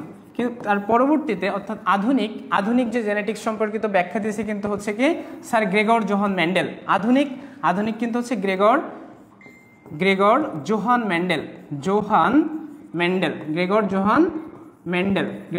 ম্যান্ডেল কিন্তু কি? গ্রেগর জোহান ম্যান্ডেল হচ্ছে আধুনিক জিনতত্ত্বের জনক। শ্রেণীবিন্যাস বিদ্যা বা ট্যাক্সোনমি, তারপর হচ্ছে প্রাণীবিদ্যার জনক কিন্তু কে? প্রাণীবিদ্যার জনক কিন্তু হচ্ছে অ্যারিস্টটল। প্রাণীবিদ্যার জনক কিন্তু হচ্ছে অ্যারিস্টটল। তারপর উদ্ভিদ বিজ্ঞানের জনক হচ্ছে থিওফ্রাস্টাস। আর হচ্ছে কি লিনিয়াস হচ্ছে জনক হচ্ছে শ্রেণীবিন্যাস বিদ্যা বা ট্যাক্সোনমির জনক। তাহলে লিনিয়াস হচ্ছে কি? শ্রেণীবিন্যাস বিদ্যা বা ট্যাক্সোনমির জনক। লিনিয়াস কিসের জনক? লিনিয়াস হচ্ছে শ্রেণীবিন্যাস বিদ্যা বা ট্যাক্সোনমির জনক। লিনিয়াস কিসের জনক? লিনিয়াস হচ্ছে শ্রেণীবিন্যাস বিদ্যা বা ট্যাক্সোনমির জনক। লিনিয়াস কিসের জনক? লিনিয়াস হচ্ছে শ্রেণীবিন্যাস বিদ্যা বা ট্যাক্সোনমির জনক। তবে লিনিয়াসকে তাহলে জনক বলে শ্রেণীবিন্যাস বা ট্যাক্সোনমি চলে গেল। তার পরবর্তী কোশ্চেন, শ্রেণীবিন্যাসের ক্ষুদ্রতম ট্যাক্সন কোনটি? ক্ষুদ্রতম, অর্থাৎ এখানে ক্ষুদ্রতম ট্যাক্সন কি? প্রজাতি, তারপর হচ্ছে গণ, গোত্র নাকি পর্ব? প্রজাতি, গণ, গোত্র নাকি পর্ব? একটু কমেন্টে জানান তো। শ্রেণীবিন্যাসের ক্ষুদ্রতম ট্যাক্সন, শ্রেণীবিন্যাসের ধাপ কয়টি? প্রথমত শ্রেণীবিন্যাসের ধাপ কয়টি বলেন তো? শ্রেণীবিন্যাসের কিন্তু কয়টি ধাপ? শ্রেণীবিন্যাসের ধাপ কিন্তু হচ্ছে 7টি। কতটি ধাপ? শ্রেণীবিন্যাসের ধাপ কিন্তু হচ্ছে কতটি? শ্রেণীবিন্যাসের ধাপ হচ্ছে 7টি। শ্রেণীবিন্যাসের ধাপ কতটি? 7টি। প্রথম হচ্ছে কি? প্রথম হচ্ছে জগৎ, পর্ব, শ্রেণী, বর্গ, গোত্র, গণ, প্রজাতি। জগৎ, পর্ব, শ্রেণী, বর্গ, গোত্র, গণ, প্রজাতি। জগৎ, পর্ব, শ্রেণী, বর্গ, গোত্র, গণ, প্রজাতি। এই যে হচ্ছে কি শ্রেণীবিন্যাসের হচ্ছে যে ধাপ, শ্রেণীবিন্যাসের ধাপ কয়টি? শ্রেণীবিন্যাসের ধাপ হচ্ছে 7টি। জগৎ, পর্ব, শ্রেণী, বর্গ, গোত্র, গণ, প্রজাতি। জগৎ, পর্ব, শ্রেণী, বর্গ, গোত্র, গণ, প্রজাতি। জগৎ, পর্ব, শ্রেণী, বর্গ, গোত্র, গণ, প্রজাতি। সবাই একটু 7টা সিকোয়েন্স অনুযায়ী একটু কমেন্টে জানান তো, সবাই একটু লেখেন তো, জগৎ, পর্ব, শ্রেণী, বর্গ, গোত্র, গণ, প্রজাতি একটু দেখি।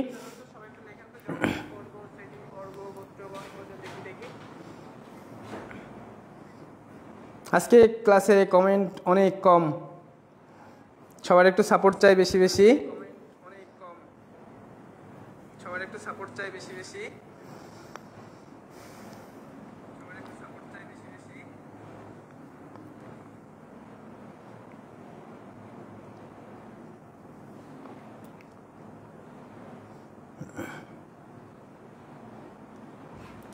আচ্ছা, কোশ্চেনের উত্তরে চলে আসে। তাহলে শ্রেণীবিন্যাসের ক্ষুদ্রতম, তাহলে জগৎ, পর্ব, শ্রেণী, বর্গ, গোত্রগণ, প্রজাতি। সর্বশেষ হচ্ছে কি প্রজাতি, অর্থাৎ ক্ষুদ্রতম ট্যাক্সন হচ্ছে কি? ক্ষুদ্রতম ট্যাক্সন হচ্ছে প্রজাতি। ক্ষুদ্রতম ট্যাক্সন কি? ক্ষুদ্রতম ট্যাক্সন হচ্ছে কি? ক্ষুদ্রতম ট্যাক্সন হচ্ছে প্রজাতি। ক্ষুদ্রতম ট্যাক্সন কি? ক্ষুদ্রতম ট্যাক্সন প্রজাতি। ছিদ্রযুক্ত প্রাণী, ছিদ্রযুক্ত প্রাণী আমরা পড়েই ফেলছি। ছিদ্রযুক্ত প্রাণী কোনটি? ছিদ্রযুক্ত গোলকৃমি, জেলিফিশ, স্পঞ্জ নাকি তারা মাছ? একটু কমেন্টে জানান তো।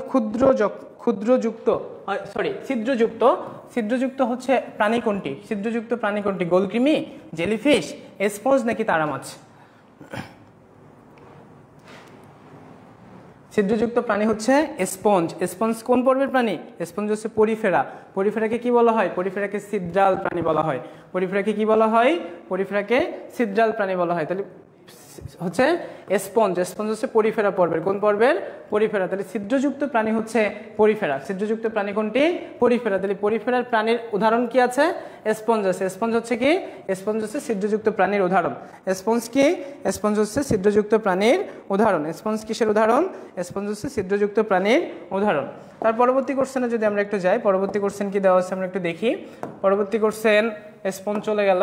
নিচের কোনটি সঠিক? নিচের কোনটি সঠিক? ফিতাকৃমি, নেফ্রিডিয়া, অর্থাৎ রেচন অঙ্গর কথা বলা হচ্ছে। ফিতাকৃমি, নেফ্রিডিয়া, কেঁচো, শিখাকোষ, তারপর হচ্ছে ঘাসফড়িংয়ের হচ্ছে মালপিজিয়ান নালিকা, তারামাস, হিমোসিল। ফিতাকৃমি হচ্ছে নেফ্রিডিয়া। এটা হচ্ছে হয়তোবা কোশ্চেনে ভুল আছে মনে হচ্ছে, দেখি আমরা একটু।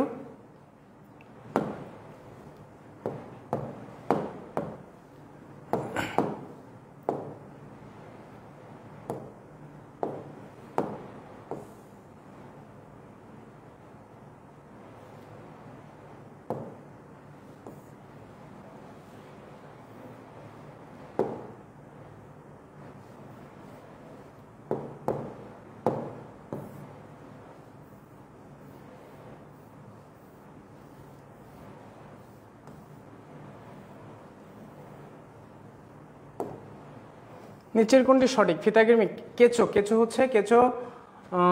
নিচের কোনটি সঠিক? আমার ভুল হয়েছে। নিচের কোনটি সঠিক? ফিতাকৃমি। ফিতাকৃমি হচ্ছে নেফ্রিডিয়া। ফিতাকৃমি হচ্ছে কি? ফিতাকৃমি কি? নেফ্রিডিয়া। অর্থাৎ নিচের কোনটি সঠিক? নেফ্রিডিয়া নামক রেচনাঙ্গ কাদের দেখা যায়? প্রথম কথা হচ্ছে নেফ্রিডিয়া নামক রেচনাঙ্গ কাদের দেখা যায়? নেফ্রিডিয়া নামক রেচনাঙ্গ। নেফ্রিডিয়া নামক রেচনাঙ্গ কাদের দেখা যায়? একটু কমেন্টে জানান তো। নেফ্রিডিয়া নামক রেচনাঙ্গ কাদের দেখা যায়? নেফ্রিডিয়া নামক রেচন অঙ্গ। নেফ্রিডিয়া নামক রেচনাঙ্গ কাদের দেখা যায়? নেফ্রিডিয়া নামক রেচনাঙ্গ কাদের দেখা যায়? শিখাকোষ। শিখাকোষ কোন পর্বের বৈশিষ্ট্য? শিখাকোষ কোন পর্বের বৈশিষ্ট্য বলেন তো? শিখাকোষ কোন পর্বের বৈশিষ্ট্য? শিখাকোষ কোন পর্বের বৈশিষ্ট্য? শিখাকোষ হচ্ছে কিন্তু প্লাটিহেলমিনথেসের। শিখাকোষ কিসের বৈশিষ্ট্য? শিখাকোষ হচ্ছে প্লাটিহেলমিনথেসের। শিখাকোষ কিসের বৈশিষ্ট্য? শিখাকোষ হচ্ছে প্লাটিহেলমিনথেস। বাট কেঁচো কি হচ্ছে প্লাটিহেলমিনথেসের? কেঁচো কি হচ্ছে প্লাটিহেলমিনথেস? কেঁচো হচ্ছে কোন পর্বের? কেঁচো হচ্ছে কোন পর্বের বলেন তো? কেঁচো কোন পর্বের?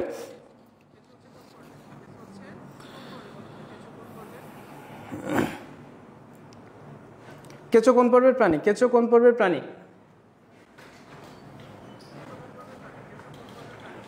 এটা হচ্ছে ঘাসফড়িং। কে দেওয়া আছে? ঘাসফড়িং হচ্ছে মালপিজিয়ান। ঘাসফড়িং কি? ঘাসফড়িং হচ্ছে মালপিজিয়ান নামক রেচনাঙ্গ দেখা যায়। ঘাসফড়িং কি দেখা যায়?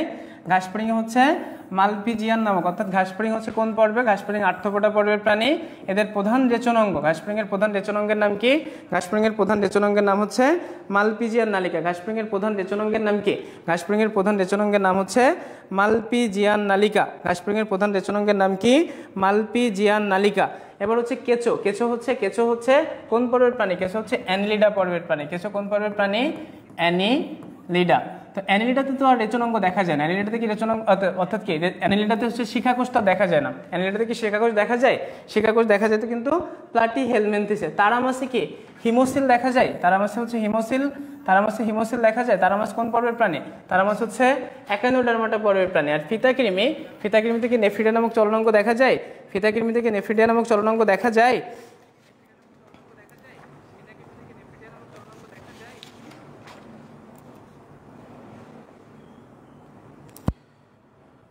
আচ্ছা, তাহলে এটার উত্তর কি? এটার উত্তর হচ্ছে ঘাসফড়িংয়ে কি দেখা যাচ্ছে? মালপিজিয়ান নামক নালিকা। ঘাসফড়িংয়ে কি দেখা যাচ্ছে? ঘাসফড়িংয়ে দেখা যাচ্ছে মালপিজিয়ান নামক প্রধান হচ্ছে রেচনাঙ্গ। ঘাসফড়িংয়ে মালপিজিয়ান নামক কি দেখা যাচ্ছে? ঘাসফড়িংয়ে মালপিজিয়ান নামক প্রধান রেচনাঙ্গ দেখা যাচ্ছে। ঘাসফড়িংয়ে কি দেখা যাচ্ছে? ঘাসফড়িংয়ে মালপিজিয়ান নামক প্রধান রেচনাঙ্গ দেখা যাচ্ছে। তাহলে রেচনাঙ্গ চলে গেল। তার পরবর্তী কোশ্চেন হচ্ছে অ্যানিলিডা পর্বের প্রাণীর লার্ভা দশার নাম কি? অ্যানিলিডা পর্বের প্রাণীর লার্ভা দশার নাম কি? অ্যানিলিডা পর্বের প্রাণীর লার্ভা দশার নাম কি? অ্যামোসিড লার্ভা, কি অ্যামোসিড লার্ভা, ট্রোকোফোর লার্ভা, নিম্ফ, নাকি হচ্ছে মিরাসিডিয়াম? অ্যানিলিডা পর্বের লার্ভা দশার নাম কি? অ্যানিলিডা পর্বের লার্ভা দশার নাম কি? অ্যানিলিডা পর্বের লার্ভা দশার নাম কি? অ্যানিলিডা পর্বের লার্ভা দশার নাম কি? অ্যামোসিড লার্ভা। অ্যামোসিড লার্ভা দেখা যায় কোথায় একটু বলেন তো, একটু কমেন্টে জানান তো। অ্যামোসিড লার্ভা দেখা যায় কোথায়? অ্যামোসিড লার্ভা কোথায় দেখা যায়? একটু কমেন্টে জানান তো যে অ্যামোসিড লার্ভা কোথায় দেখা যায়? অ্যামোসিড লার্ভা কোথায় দেখা যায়?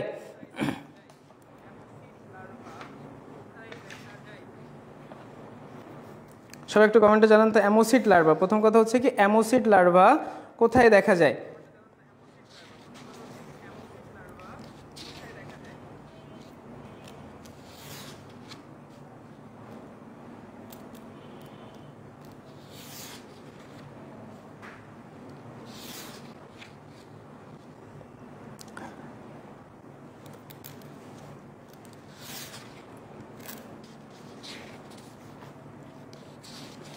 অ্যামোসিড লার্ভা কোথায় দেখা যায়? কোন পর্বে দেখা যায়? অ্যামোসিড লার্ভাটা কোন পর্বে দেখা যায়?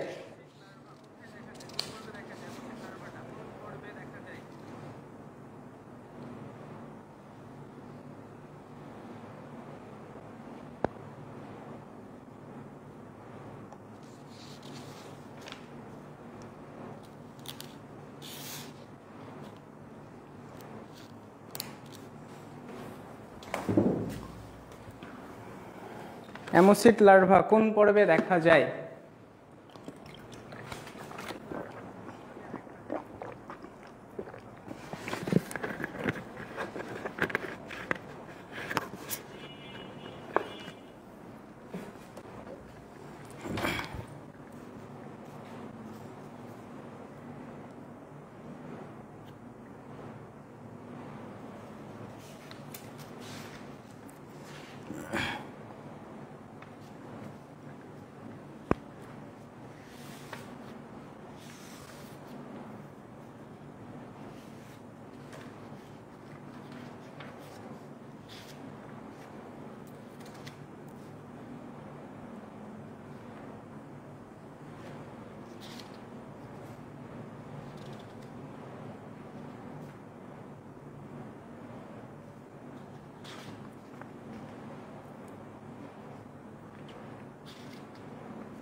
আচ্ছা, তো তারপর হচ্ছে কি অ্যানিলিডা পর্বের প্রাণীর লার্ভা কোনটি?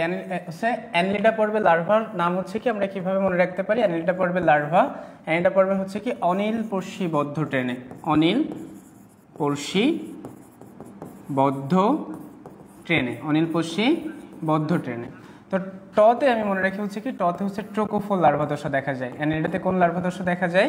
অ্যানিলিডাতে লার্ভা দশার নাম হচ্ছে ট্রোকোফোর লার্ভা। অ্যানিলিডাতে লার্ভা দশার নাম কি? অ্যানিলিডার লার্ভা দশার নাম হচ্ছে ট্রোকোফোর লার্ভা। লার্ভা দশার নাম কি? ট্রোকোফোর লার্ভা। অ্যানিলিডাতে কোন লার্ভা দশা দেখা যায়? অ্যানিলিডাতে লার্ভা দশার নাম হচ্ছে ট্রোকোফোর লার্ভা। দেখেন উত্তরটা আমরা দেখে নিই। অ্যানিলিডা লার্ভা দশার নাম হচ্ছে ট্রোকোফোর লার্ভা। তারপর হচ্ছে রেডুলা কোন পর্বের প্রাণীতে পাওয়া যায়? এটা আমরা পড়েই ফেলছি অবশ্যই আগে, বাট এটা হচ্ছে প্রাণীর কথা বলা ছিল হয়তো বা। রেডুলা দেখা যায় কোন পর্বের প্রাণীতে?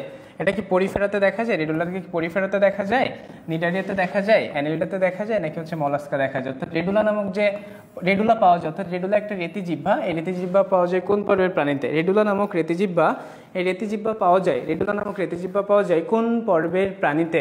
রেডুলা নামক রেতিজিহ্বা কিন্তু পাওয়া যায় হচ্ছে কোথায়? মলাস্কাতে পাওয়া যায়। রেডুলা নামক রেতিজিহ্বা কোথায় পাওয়া যায়? মলাস্কাতে পাওয়া যায়। কোথায় পাওয়া যায়? মলাস্কাতে পাওয়া যায়। রেডুলা নামক রেতিজিহ্বা কোথায় পাওয়া যায়? মলাস্কাতে পাওয়া যায়। রেডুলা নামক রেতিজিহ্বা কোথায় পাওয়া যায়? মলাস্কাতে পাওয়া যায়। তো তার পরবর্তী কোশ্চেনে যদি আমরা চলে যাই, পরবর্তী কোশ্চেনটা কি হবে? পরবর্তী কোশ্চেন হচ্ছে রেডুলা নামক রেতিজিহ্বার উত্তর পেয়ে গেলাম আমরা। প্রাণীবিদ্যার জনক, আমরা এটা পড়েই ফেলছি অবশ্যই আগে, এর আগের কোশ্চেন, যে প্রাণীবিদ্যার জনককে, প্রাণীবিদ্যার জনক কমেন্টে জানান তো, কমেন্ট করে একেবারে নাম লিখে। প্রাণীবিদ্যার জনককে, উদ্ভিদবিদ্যার জনককে, প্রাণীবিদ্যার জনককে, উদ্ভিদবিদ্যার জনককে, প্রাণীবিদ্যার জনক, উদ্ভিদবিদ্যার জনককে, কমেন্টে জানান তো একটু। প্রাণীবিদ্যার জনককে, উদ্ভিদবিদ্যার জনক, প্রাণীবিদ্যার জনক এবং উদ্ভিদবিদ্যার জনককে, প্রাণীবিদ্যা এবং উদ্ভিদবিদ্যার জনককে, প্রাণীবিদ্যা এবং উদ্ভিদবিদ্যার জনককে, প্রাণীবিদ্যা এবং উদ্ভিদবিদ্যার জনককে, প্রাণীবিদ্যা এবং উদ্ভিদবিদ্যার জনককে, প্রাণীবিদ্যা এবং উদ্ভিদবিদ্যার জনককে, সবাই কমেন্টে জানান। প্রাণীবিদ্যা এবং উদ্ভিদবিদ্যার জনককে, প্রাণীবিদ্যা এবং উদ্ভিদবিদ্যার জনককে। তো প্রাণীবিদ্যার জনক, প্রাণীবিদ্যার জনককে, প্রাণীবিদ্যার জনক হচ্ছে কে? প্রাণীবিদ্যার জনক হচ্ছে অ্যারিস্টটল। প্রাণীবিদ্যার জনককে, প্রাণীবিদ্যার জনক হচ্ছে অ্যারিস্টটল। আর উদ্ভিদবিজ্ঞানের জনক কি? উদ্ভিদবিজ্ঞানের জনক হচ্ছে, উদ্ভিদবিজ্ঞানের জনক হচ্ছে কে? উদ্ভিদবিজ্ঞানের জনক হচ্ছে থিওফ্রাস্টাস। উদ্ভিদবিজ্ঞানের জনক কি? উদ্ভিদবিজ্ঞানের জনক হচ্ছে থিওফ্রাস্টাস। আর মেন্ডেল, মেন্ডেল হচ্ছে কি? মেন্ডেল হচ্ছে স্যার গ্রেগর জোহান মেন্ডেল। কিসের জনক? স্যার গ্রেগর জোহান মেন্ডেল হচ্ছে কিন্তু জিন তত্ত্বের জনক, জিন তত্ত্বের জনক। তার পরবর্তী কোশ্চেনে যদি আমরা চলে যাই, পরবর্তী কোশ্চেন কি দেওয়া হচ্ছে দেখি।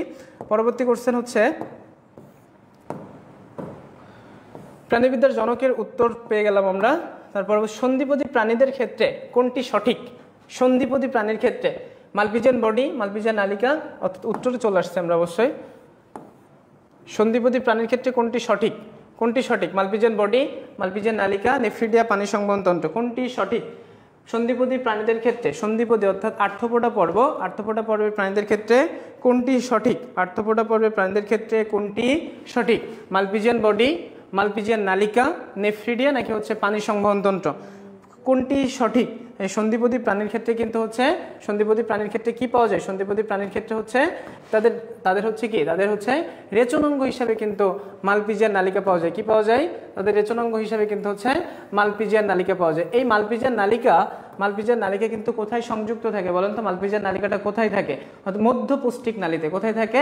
মধ্যপৌষ্টিক নালী, অর্থাৎ মেসেন্ট্রন, মেসেন্ট্রনে কিন্তু থাকে, সংযুক্ত থাকে মেসেন্ট্রনে। এই মালপিজিয়ান নালিকার সংখ্যা কতটি হয়? প্রায় 100টি। কতটি হয়? মালপিজিয়ান নালিকার সংখ্যা কিন্তু হয় প্রায় 100টি। মালপিজিয়ান নালিকার সংখ্যা কতটি হয়?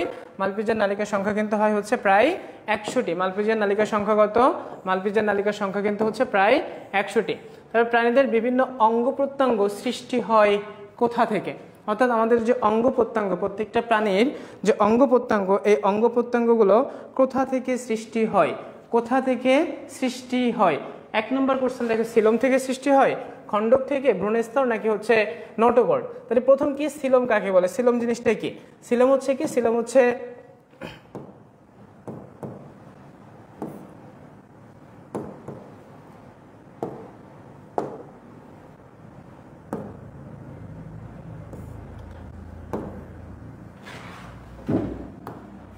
সিলোম জিনিসটা কি? সিলোম হচ্ছে ত্রিস্তরী প্রাণীর। সিলোম কি? সিলোম হচ্ছে ত্রিস্তরী প্রাণীর ভ্রূণের মেসোডার্ম থেকে উৎপন্ন পেরিটোনিয়াম ঝিল্লি দ্বারা আবৃত যে গহ্বর, তাকে বলা হচ্ছে সিলোম। তাহলে হচ্ছে আমাদের কি সিলোম থেকে অঙ্গ প্রত্যঙ্গ সৃষ্টি হয়? না। খণ্ডক? না। ভ্রূণস্তর আমাদের কোথা থেকে সৃষ্টি হয়? কোথা থেকে সৃষ্টি হয়? ভ্রূণস্তর থেকে সৃষ্টি হয়। আমাদের ভ্রূণের স্তর কতটি? ভ্রূণের স্তর কিন্তু হচ্ছে 3টি। ভ্রূণের স্তর কতটি? ভ্রূণের স্তর হচ্ছে 3টি। একটা হচ্ছে একটোডার্ম, মেসোডার্ম এবং এন্ডোডার্ম। একটো, মেসো, এন্ডো।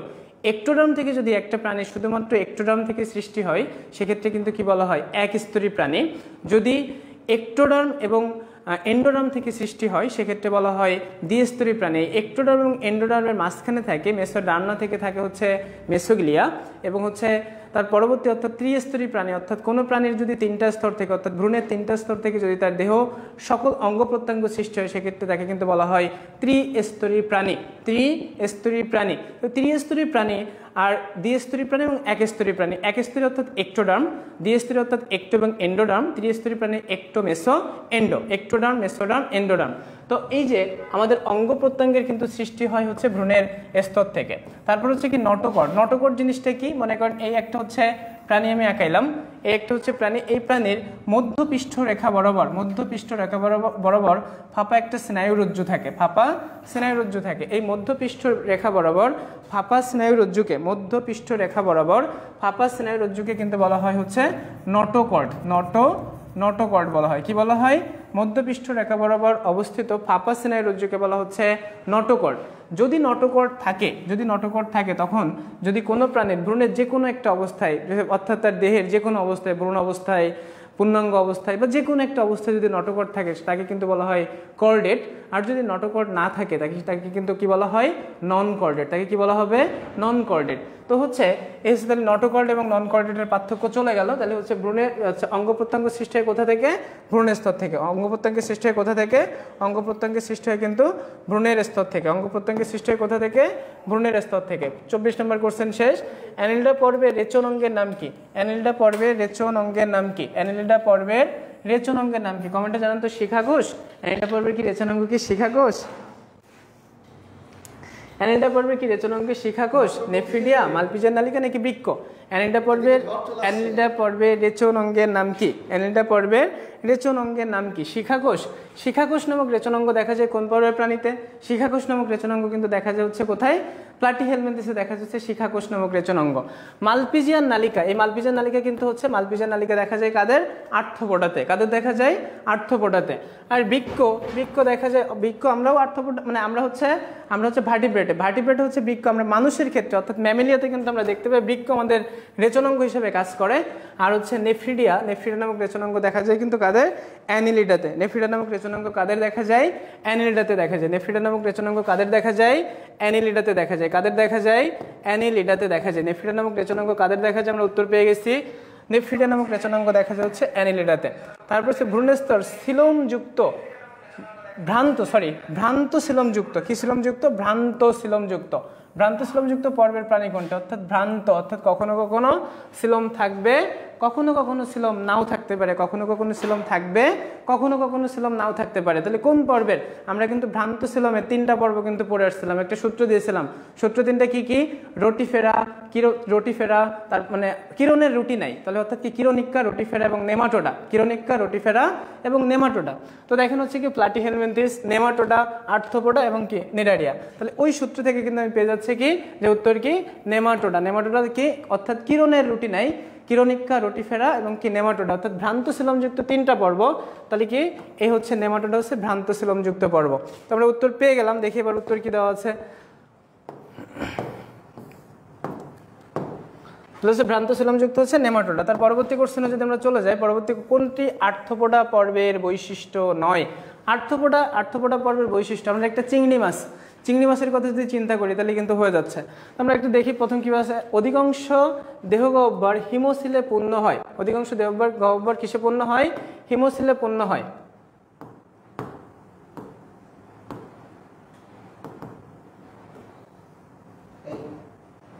কত টাইম ওয়েস্ট করবি আজকে?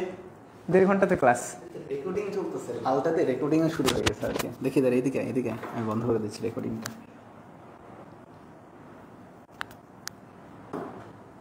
এটা কাটবো কেমনে ভাই? দাঁড়া, সেফটি চ্যানেল ওপেন হয়ে গেছে তো এই জন্য ইয়ে হচ্ছে না। কি সেবা আমাদের ভাই চলে আসছে। কোন জায়গায় কি করছিলি? এটাই চলে আসছে। আচ্ছা, বারে এটা আসছে। হ্যাঁ, ঝামেলা হচ্ছে খুব আজকে। আচ্ছা, ঝামেলা হচ্ছে হোক, এটাতে সমস্যা নেই। আচ্ছা, তো এদের কি কোনটি আর্থ্রোপোডা পর্বের বৈশিষ্ট্য নয় আর কি? দেখি আমাকে অধিকাংশ দেহগহ্বর হিমোসিলে পূর্ণ থাকে, টাইটিন নির্মিত বহির্গঙ্কা রয়েছে, রক্ত সংবহনতন্ত্র বদ্ধ ধরনের, আচ্ছা আমার এই জায়গায় বন্ধ হয়ে গেছে আর কি, এটা হবে মূলত এই জায়গাটাতে একটু বদ্ধ আর কি, সেটা হচ্ছে এটা কিন্তু হবে হচ্ছে বদ্ধ ধরনের আর কি। আর দেখো দুই পার্শ্ব প্রতিসম খণ্ডকায়িত এবং ট্যাগমাটায় বিভক্ত। তাহলে আমার মনে হয় যে এখানে তোমাদের রাইট অ্যান্সার যেটা সেটা তোমরা অলরেডি মনে হয় বুঝে ফেলছো আর কি, রাইট অ্যান্সারটা কোন ধরনের আর কি, মানে কোনটা রাইট অ্যান্সার হতে পারে আমাকে একটু জাস্ট একটু কমেন্টে একটু জানাও দেখি আর কি। এবং তোমাদের যারা যারা লাইভ দেখছো আর কি এই জায়গাতে ঝড়ের কি আপডেট আমাকে একটু জানাতে পারবা, কি খবর, ঝড়ের কি খবর আর কি, কোথায় কি? ওকে আচ্ছা, এখানে অনেকে উত্তর দিয়েছে আর কি, সাবরিনা, ইয়াসমিন, মুন্নি, তারপর নার্গিস পারভিন উত্তর দিয়েছে সি। হ্যাঁ রাইট অ্যান্সার হচ্ছে সি। আমরা সবাই জানি রক্ত সংবহন তন্ত্র মূলত কিন্তু দুই ধরনের, একটা হচ্ছে বদ্ধ এবং আরেকটা হচ্ছে মুক্ত, আরেকটা রয়েছে অর্ধমুক্ত। এই অর্ধমুক্তটাতে আমরা মূলত কাদের ক্ষেত্রে হবে, এই অর্ধমুক্তটা হবে মলাস্কাদের ক্ষেত্রে নাকি আর্থ্রোপোডাদের ক্ষেত্রে? বলো আমাকে জাস্ট এতটুকু একটু কমেন্টে একটু জানাও আর কি। ওকে তাহলে আমাদের যদি একটা কথা বলি সেটা হচ্ছে দেখো এই যে রক্ত সংবহনতন্ত্রের যে বদ্ধ ধরনের, আমরা মনে রাখবা মানুষের যে রক্ত সংবহন মানে যারা করডাটাদের কিন্তু রক্ত সংবহন বদ্ধ ধরনের। করডাটাদের রক্ত সংবহন কোন ধরনের? বদ্ধ ধরনের। এটা সবসময় মনে রাখবা। কেন এটাকে বদ্ধ বলা হয় বলো তো? বদ্ধ বলার অন্যতম কারণ হচ্ছে এইটা কিন্তু একটা নির্দিষ্ট বাহিকা দ্বারা যায়, সেটা হোক ধমনী বা সেটা হোক শিরার ক্ষেত্রে। আর আমরা জানি আর্থ্রোপোডাদের রক্ত সংবহনতন্ত্র মূলত ময়ূর কয়তয় মুক্ত। কি এটা? মুক্ত। ক্লিয়ার? কেন এটা মুক্ত? মুক্ত হওয়ার অন্যতম কারণ হচ্ছে এদের রক্তটা শুধুমাত্র রক্তনালী মানে ধমনী বা শিরাতেই থাকে না, এই রক্তটা এদের আশেপাশে যে দেহের গহ্বর রয়েছে, গহ্বর বলতে আমরা কি বুঝি? হিমোসিল, এই যে হিমোসিল, সিল মানে গহ্বর, এই জায়গাতেও চলে যায়, এই জন্য এদেরকে বলা হচ্ছে মুক্ত। তো আজকে আমরা একটা নতুন একজন গেস্ট আমাদের সামনে আসছেন আর কি, তো আমরা নতুন গেস্ট নিয়ে আমরা একটু মানে পরিচয় পড়ব। তো আমরা নতুন গেস্টকে আমাদের স্ক্রিনে আসার জন্য বিশেষভাবে অনুরোধ করলাম। সৌরভ আসো। ওকে আমাদের নতুন গেস্টকে অলরেডি তোমরা দেখতে পাচ্ছ আর কি। আমাদের নতুন গেস্ট হচ্ছে আমার যশোর মেডিকেল কলেজে, আমার নিজের কলেজের আমার জুনিয়র, যে 12 ব্যাচের আমাদের তপু।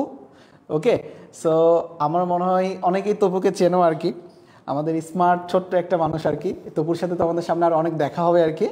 ওকে তপু আমাদের খুবই খুবই কাছের একজন ছোট ভাই আর কি। অনেক সামনের যে দিনগুলো আসবে আর কি, তোমাদের প্রি মেডিকেল ব্যাচ বা তোমাদের সাথে ওয়ান শট এমসিকিউ যা কিছু বলো না কেন, সেই জায়গায় কিন্তু এই মুখটাকে তোমরা পাবা। তো তপুকে আজকে অফিসিয়ালিভাবে আমরা এখানে ওয়েলকাম করছি বায়োলজি লাভার্সে এবং আমার ব্যাচে। তো তপুর কাছ থেকে আমরা একটু হালকা কিছু শুনতে যাচ্ছি। তপু নাও, ওদেরকে করে কিছু বলার বা তুমি তোমার পরিচয় দিয়ে ক্লিপ করতে হবে না, এমনি এখানে ধরেই বলো আর কিছু। আসসালামু আলাইকুম, আমি হচ্ছে তপু মণ্ডল। আমার পরিচয় তো ভাই অলরেডি দিয়ে ফেলছে, তো আমি আরেকবার বলি যে আমার নাম হচ্ছে তপু মণ্ডল। আমি আসি হচ্ছে যশোর মেডিকেল কলেজ 3rd ইয়ার মানে জিএমসি 12 ব্যাচ। আর আরেকটা পরিচয় দিতে আমি যেটা কমফর্ট ফিল করি সেটা হচ্ছে আমার এইচএসসি ছিল হচ্ছে নটরডেম কলেজ থেকে। তো এটা আমার একটা বিশাল বড় একটা পাওয়া এবং অনেক গর্বের একটা জায়গা। তো আমি যেটা বলবো যে এইচএসসিতে আসো, ভালো করে পড়াশোনা করো, সামনে এইচএসসি এক্সাম আছে। যারা 24 ব্যাচ আসো কিংবা 25 ব্যাচ আসো, পরীক্ষা কিন্তু খুব একটা দেরি নাই। আর সাথে যে অনশট এমসিকিউগুলো হচ্ছে এটা কিন্তু পরীক্ষার জন্য খুবই হেল্পফুল। যারা প্রি মেডিকেল বা মেডিকেল ব্যাচের সামনে ইচ্ছা আছে মেডিকেল দেওয়া, তাদের জন্য কিন্তু এটা অবশ্যই খুবই গুরুত্বপূর্ণ একটা ক্লাস। সুতরাং যারা আমরা ক্লাসটা দেখতেছি তারা খুব মনোযোগ দিয়ে দেখব এবং আমরা শেয়ার করে দেব যাতে আমাদের বন্ধুরাও এটা দেখে উপকৃত হয়। আর আমার সাথে তো আগামীতে দেখা হচ্ছে ক্লাসে। আজকে তো আমি আসলাম জাস্ট কয়েক সেকেন্ডের জন্য, কয়েক মুহূর্তের জন্য। ঠিক আছে, আগামীতে অনেক দেখা হবে। সবাইকে অনেক ধন্যবাদ এবং আসসালামু আলাইকুম। ওকে ধন্যবাদ তপুকে। আমাদের মনে হয় পরবর্তী ক্লাস আজকে খুব বেশিক্ষণ আমরা নিতে পারবো না আর কি, কারণ সৌরভ একটু দ্রুত একটু টেনে নাও, কারণ বাইরে ওয়েদারটা খুবই খারাপ আর কি। আচ্ছা খুব দ্রুত একটু শেষ করে ফেলো আর কি, এটা নাও। আচ্ছা আমরা এর পরবর্তীতে চলে যাই। পরবর্তী কোশ্চেন হচ্ছে কি, এটা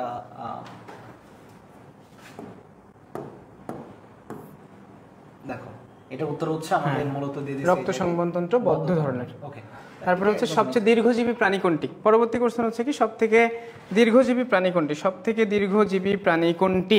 অর্থাৎ হাতি সবথেকে বেশি বাঁচে, অর্থাৎ কে সবথেকে বেশি বাঁচে? হাতি, কচ্ছপ, হাঙর নাকি তিমি? সবথেকে বেশি বাঁচে কে?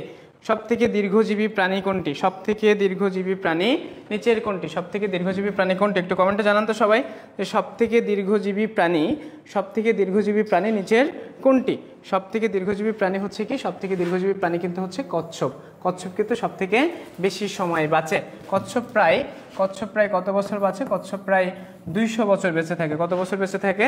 কচ্ছপ প্রায় 200 বছর বেঁচে থাকে। কত বছর বাঁচে? 200 বছর। কত বছর? 200 বছর। তো তার পরবর্তী কোশ্চেনে যদি আমরা চলে যাই, পরবর্তী কোশ্চেন কি? নীলতিমি মেরুদণ্ডী প্রাণীর কোন শ্রেণীর অন্তর্ভুক্ত? নীলতিমি মেরুদণ্ডী প্রাণীর কোন শ্রেণীর অন্তর্ভুক্ত? সাইক্লোস্টোমাটা, তারপর হচ্ছে কন্ড্রিকথিস, অস্ট্রিকথিস নাকি ম্যামেলিয়া? নীলতিমি মেরুদণ্ডী প্রাণীর কোন শ্রেণীর অন্তর্ভুক্ত? কমেন্টে জানান তো একটু যে নীলতিমি কোন শ্রেণীর অন্তর্ভুক্ত? নীলতিমি কোন শ্রেণীর অন্তর্ভুক্ত? নীলতিমি কোন শ্রেণীর অন্তর্ভুক্ত? একটু কমেন্টে জানান তো যে সাইক্লোস্টোমাটা, কন্ড্রিকথিস, অস্ট্রিকথিস নাকি ম্যামেলিয়া? হচ্ছে কিসের অন্তর্ভুক্ত? ম্যামেলিয়ার অন্তর্ভুক্ত। কিসের অন্তর্ভুক্ত? ম্যামেলিয়ার অন্তর্ভুক্ত। নীলতিমি কিসের অন্তর্ভুক্ত? ম্যামেলিয়ার অন্তর্ভুক্ত। তার পরবর্তী কোশ্চেনে যদি আমরা চলে যাই, একটু বেশি মানে খুব দ্রুত টেনে শেষ করে দেবো আজকে। হ্যাঁ, ম্যামেলিয়া আমরা উত্তর পেয়ে গেছি। তার পরবর্তী কোশ্চেন কি? নিচের কোনটি গোলীয় প্রতিসাম্য? অর্থাৎ প্রতিসাম্য, এই প্রতিসাম্য কিন্তু খুব গুরুত্বপূর্ণ কোশ্চেন। প্রতিসাম্য থেকে অনেক কোশ্চেন আসে, যে প্রতিসাম্যকে কিন্তু অনেক ভাগে মানে হচ্ছে 5টা ভাগে ভাগ করে, যে গোলীয়, অরীয়, দ্বিঅরীয়, দ্বিপার্শ্বীয়, তারপর হচ্ছে গোলীয়, অরীয়, দ্বিঅরীয়, দ্বিপার্শ্বীয়, তারপরে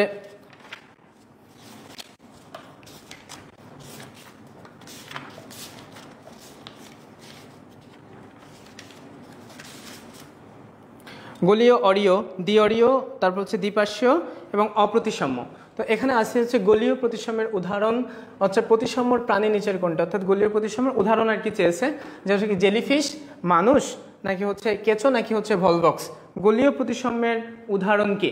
গোলীয় প্রতিসাম্যের উদাহরণ, আমরা যদি গোলীয় প্রতিসাম্যের উদাহরণগুলো একটু পড়ি, দেখেন কথার সাথে মিল থাকবে। গোলীয় অর্থাৎ কি? গোল গোল, ভলবক্স গ্লোবেটর, ভলবক্স গ্লোবেটর, রেডিওলারিয়া হেলিওজোয়া, ভলবক্স গ্লোবেটর, রেডিওলারিয়া হেলিওজোয়া। তাহলে হচ্ছে গোলীয় প্রতিসাম্যের উদাহরণ কি? তিনটা একটু কমেন্টে জানান তো। ভলবক্স গ্লোবেটর, রেডিওলারিয়া হেলিওজোয়া। তাহলে আমরা কিন্তু এই এসে কিন্তু পেয়ে গেছি যে ভলবক্স হচ্ছে গোলীয় প্রতিসাম্যের উদাহরণ। মানুষ হচ্ছে কি? মানুষ হচ্ছে দ্বিপার্শ্বীয়, অর্থাৎ কি? মানুষ কিসের উদাহরণ? মানুষ হচ্ছে দ্বিপার্শ্বীয় প্রতিসাম্যের উদাহরণ। মানুষ কিসের উদাহরণ? দ্বিপার্শ্বীয় প্রতিসাম্যের উদাহরণ। আর হচ্ছে জেলিফিশ কিসের উদাহরণ? জেলিফিশ হচ্ছে অরীয় প্রতিসাম্যের উদাহরণ। অরীয় প্রতিসাম্যের উদাহরণ হচ্ছে কি? জেলিফিশ। অরীয় প্রতিসাম্যের উদাহরণ কি? জেলিফিশ। তাহলে উত্তর কি পাচ্ছি? উত্তর হচ্ছে ভলবক্স হচ্ছে গোলীয় প্রতিসাম্যের উদাহরণ। ভলবক্স কিসের উদাহরণ? গোলীয় প্রতিসাম্যের উদাহরণ। ভলবক্স কিসের উদাহরণ? ভলবক্স হচ্ছে গোলীয় প্রতিসাম্যের উদাহরণ। ভলবক্স কিসের উদাহরণ? গোলীয় প্রতিসাম্যের উদাহরণ। ট্যাক্সোনমির জনক বলা হয় কাকে? কমেন্টে জানান তো ট্যাক্সোনমির জনক বলা হয় কাকে? ট্যাক্সোনমির জনক বলা হয় কাকে? ট্যাক্সোনমির জনক বলা হয় কাকে? ট্যাক্সোনমির জনক বলা হয় কাকে?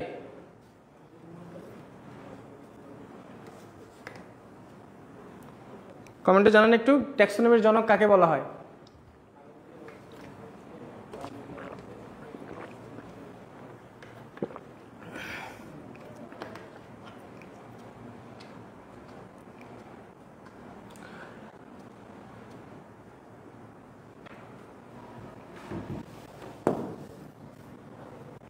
ট্যাক্সোনমির জনক বলা হয় কাকে? ট্যাক্সোনমির জনক বলা হচ্ছে ক্যারোলাস লিনিয়াসকে ট্যাক্সোনমির জনক বলা হয়। তার পরবর্তী কোশ্চেনে যদি আমরা চলে যাই, তার পরবর্তী কোশ্চেন কি হবে? পরবর্তী কোশ্চেন হচ্ছে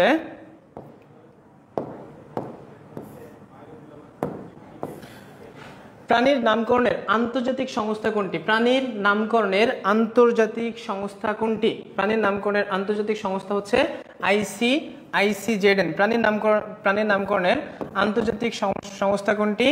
ICJN। তারপর হচ্ছে প্রাণীর নামকরণের চলে গেল। দেন পরবর্তী কোশ্চেন, যৌন দ্বিপদা দেখা যায় কাদের? যৌন দ্বিপদা দেখা যায় কাদের? মলাস্কাতে দেখা যায়, নেমাটোডাতে দেখা যায়, নিডারিয়াতে নাকি কর্ডাটাতে? যৌন দ্বিপদা দেখা যায় কাদের?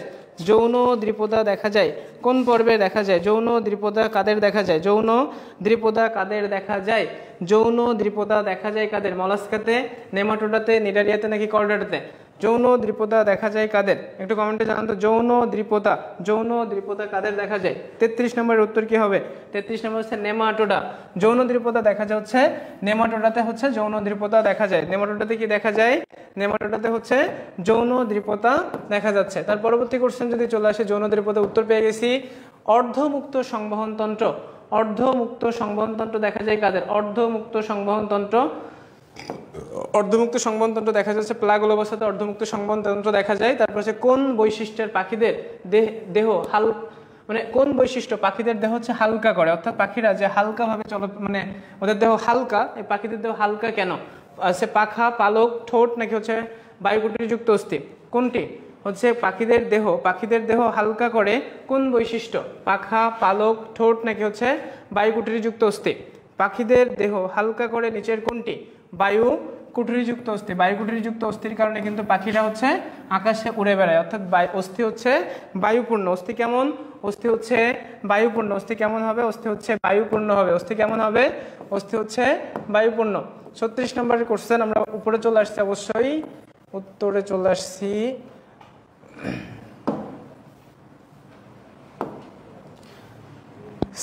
শ্রেণীকরণ অনুযায়ী হচ্ছে প্রাণীজগতের সর্বমোট কতটি পর্ব রয়েছে? শ্রেণীকরণ অনুযায়ী প্রাণীজগতের সর্বমোট কতটি পর্ব রয়েছে? শ্রেণীকরণ অনুযায়ী প্রাণীজগতের সর্বমোট কতটি পর্ব রয়েছে? 30, 33, 35, 37। প্রধান পর্ব আমরা কিন্তু জানি কি, প্রধান পর্ব হচ্ছে 9টি, আর হচ্ছে গৌণ পর্ব কতটি? গৌণ পর্ব হচ্ছে 24টি। টোটাল পর্ব কিন্তু কতটি? টোটাল পর্ব হচ্ছে 33টি। টোটাল পর্ব কতটি? টোটাল পর্ব হচ্ছে 33টি। টোটাল পর্ব কতটি? টোটাল পর্ব হচ্ছে 33টি। আমরা উত্তর হয়তো বা পেয়ে গেছি, এটার উত্তর 33টি হয়ে গেছে। তারপর হচ্ছে প্যারাপোডিয়াম। প্যারাপোডিয়াম কি? প্যারাপোডিয়াম রেচনাঙ্গ, চলনাঙ্গ, দর্শনাঙ্গ, শ্রবণাঙ্গ। পেশল প্যারাপোডিয়া রেচনাঙ্গ, চলনাঙ্গ, দর্শনাঙ্গ নাকি শ্রবণাঙ্গ? পেশল প্যারাপোডিয়া। উত্তর চাচ্ছি, পেশল প্যারাপোডিয়া কি? পেশল প্যারাপোডিয়া হচ্ছে চলনাঙ্গ। এই পেশল প্যারাপোডিয়া কি অঙ্গ? পেশল প্যারাপোডিয়া হচ্ছে চলনাঙ্গ। পেশল প্যারাপোডিয়া কি? পেশল প্যারাপোডিয়া চলনাঙ্গ। কাদের দেখা যায়? কোন পর্বের প্রাণীতে দেখা যায়? একটু কমেন্টে জানান তো। পেশল প্যারাপোডিয়া চলনাঙ্গ কোন পর্বে দেখা যাচ্ছে? পেশল প্যারাপোডিয়া হচ্ছে চলনাঙ্গ। কোন পর্বে দেখা যায় এটা? পেশল প্যারাপোডিয়া কোন পর্বে দেখা যায়? পেশল প্যারাপোডিয়া কোন পর্বে দেখা যায়? পেশল প্যারাপোডিয়া কোন পর্বে দেখা যায়? পেশল প্যারাপোডিয়া চলনাঙ্গ কোন পর্বে দেখা যায়? কমেন্ট করে জানান। ল্যাম্প্রে এর লার্ভাদশার নাম কি? ল্যাম্প্রে লার্ভাদশার নাম হচ্ছে অ্যামোসিট লার্ভা। ল্যাম্প্রে লার্ভাদশার নাম কি? অ্যামোসিট লার্ভা। ল্যাম্প্রের লার্ভাদশার নাম কি? ল্যাম্প্রের লার্ভাদশার নাম হচ্ছে অ্যামোসিট লার্ভা। ল্যাম্প্রে নামে পরিচিত কারা? ল্যাম্প্রে নামে পরিচিত কারা? পেট্রোমাইজেন্টিডা ল্যাম্প্রে নামে পরিচিত। পেট্রোমাইজেন্টিডা কি? ল্যাম্প্রে নামে পরিচিত। আর মিগজিনি কিন্তু হ্যাগফিশ নামে পরিচিত। মিগজিনি কি নামে পরিচিত? মিগজিনি হচ্ছে হ্যাগফিশ নামে পরিচিত। মিগজিনি কি নামে পরিচিত? মিগজিনি হ্যাগফিশ নামে পরিচিত। আর হচ্ছে আপনার মিগজিনি হ্যাগফিশ নামে পরিচিত। আর ল্যাম্প্রে নামে পরিচিত হচ্ছে কি? মিগজিনি ল্যাম্প্রে নামে পরিচিত পেট্রোমাইজেন্টিডা, আর মিগজিনি হচ্ছে হ্যাগফিশ নামে পরিচিত। অ্যামোসিট লার্ভাদশা পাওয়া যায় হচ্ছে কাদের? ল্যাম্প্রের লার্ভাদশা হচ্ছে অ্যামোসিট লার্ভা। ল্যাম্প্রের লার্ভাদশার নাম হচ্ছে অ্যামোসিট লার্ভা।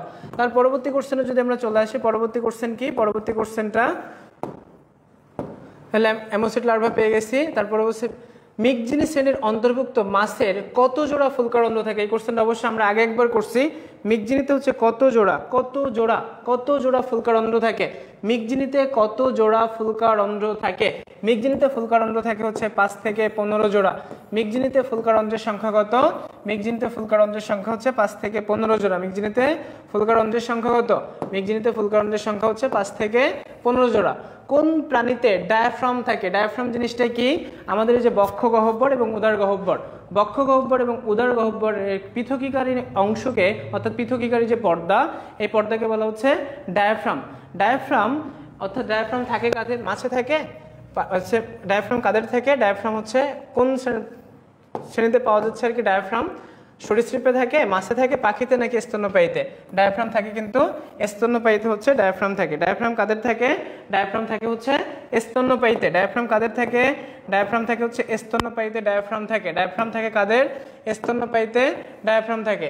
গোক্র সাপের হচ্ছে বৈজ্ঞানিক নাম কি? উত্তরে চলে আসতে অবশ্যই। গোক্র সাপের আমরা একবার পড়ছি। গোক্র সাপের হচ্ছে বৈজ্ঞানিক নাম হচ্ছে নাজা নাজা। গোক্র সাপের বৈজ্ঞানিক নাম কি? গোক্র সাপের বৈজ্ঞানিক নাম হচ্ছে নাজা নাজা।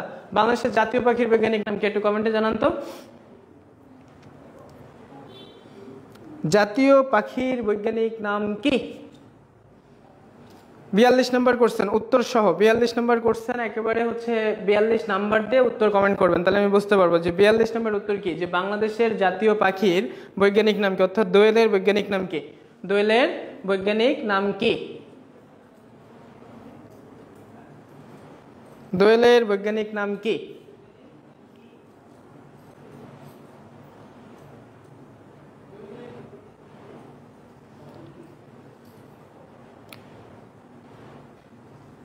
কমেন্ট করেন একটু সবাই দেখি, দোয়েলের বৈজ্ঞানিক নাম কি? আচ্ছা, উত্তর পেয়ে গেছি আমরা, ক্রয়পিয়াস সোলারিস। তারপর হচ্ছে কি তার এর পরবর্তী কোশ্চেন হচ্ছে কি, পরবর্তী কবুতর কোন শ্রেণীর প্রাণী? কবুতর কোন শ্রেণীর প্রাণী? Amphibia, Reptilia, Actinopterygii, Aves. কবুতর কোন শ্রেণীর প্রাণী? কবুতর কোন শ্রেণীর প্রাণী? কবুতর কোন শ্রেণীর প্রাণী? অ্যাম্ফিবিয়া, রেপটিলা নাকি অ্যাভিস? অ্যাম্ফিবিয়া, রেপটিলা নাকি অ্যাভিস? অ্যাম্ফিবিয়া, রেপটিলা নাকি অ্যাভিস? কবুতর কোন শ্রেণীর প্রাণী? কবুতর কোন শ্রেণীর প্রাণী? কবুতর হচ্ছে অ্যাভিসের। কবুতর হচ্ছে কিসের? কবুতর হচ্ছে অ্যাবিসের। কবুতর অ্যাবিসের অন্তর্ভুক্ত। কবুতর কিসের অন্তর্ভুক্ত? অ্যাবিসের। তার পরবর্তী কোশ্চেন, সিলোমিন পর্ব, এটা অবশ্যই আমরা পড়ে ফেলছি, একটু কমেন্টে জানান সিলোমিন পর্ব কোনটি? অ্যানিলিডা, কর্ডাটা, তারপর হচ্ছে নেমাটোডা আর ফেসিকোলা হেপাটিকা। এই যে ফেসিকোলা বলা আছে, শুধুমাত্র ফেসিকোলা, এই ফেসিকোলা কিসের বৈজ্ঞানিক নাম বলেন তো? ফেসিকোলা হচ্ছে যকৃৎ ক্রিমের বৈজ্ঞানিক নাম। যকৃৎ ক্রিমের বৈজ্ঞানিক নাম কি? ফেসিকোলা হেপাটিকা। যকৃৎ ক্রিমের বৈজ্ঞানিক নাম কি? ফেসিকোলা হেপাটিকা। এরা হচ্ছে কিন্তু পরজীবী, এরা হচ্ছে কি পরজীবী, যারা পরের ওপর আশ্রয় নেয় কি জীবন ধারণ করে, তাদেরকে কি বলা হচ্ছে? পরজীবী। তাদেরকে কি বলা হচ্ছে? পরজীবী। তাহলে ফেসিকোলা কিন্তু একটা বৈজ্ঞানিক নাম। কিসের বৈজ্ঞানিক নাম? যকৃৎ কৃমির বৈজ্ঞানিক নাম। যকৃৎ কৃমির বৈজ্ঞানিক নাম। তাহলে আমরা এখানে কি বলছি যে সিলোমহীন পর্ব কোনটি? সিলোমহীন পর্ব অ্যানিলিডা হচ্ছে, কর্ডাটা, নেমাটোডা, সিলোমহীন পর্ব। এখানে তাহলে কি সিলোমহীন পর্ব? দেখেন তো আমরা কি বলছিলাম 1 থেকে 3, অর্থাৎ সিলোম নাই। এখানে কি উত্তর আছে? একটু কমেন্টে জানান তো যে উত্তর কি আছে? উত্তর আছে?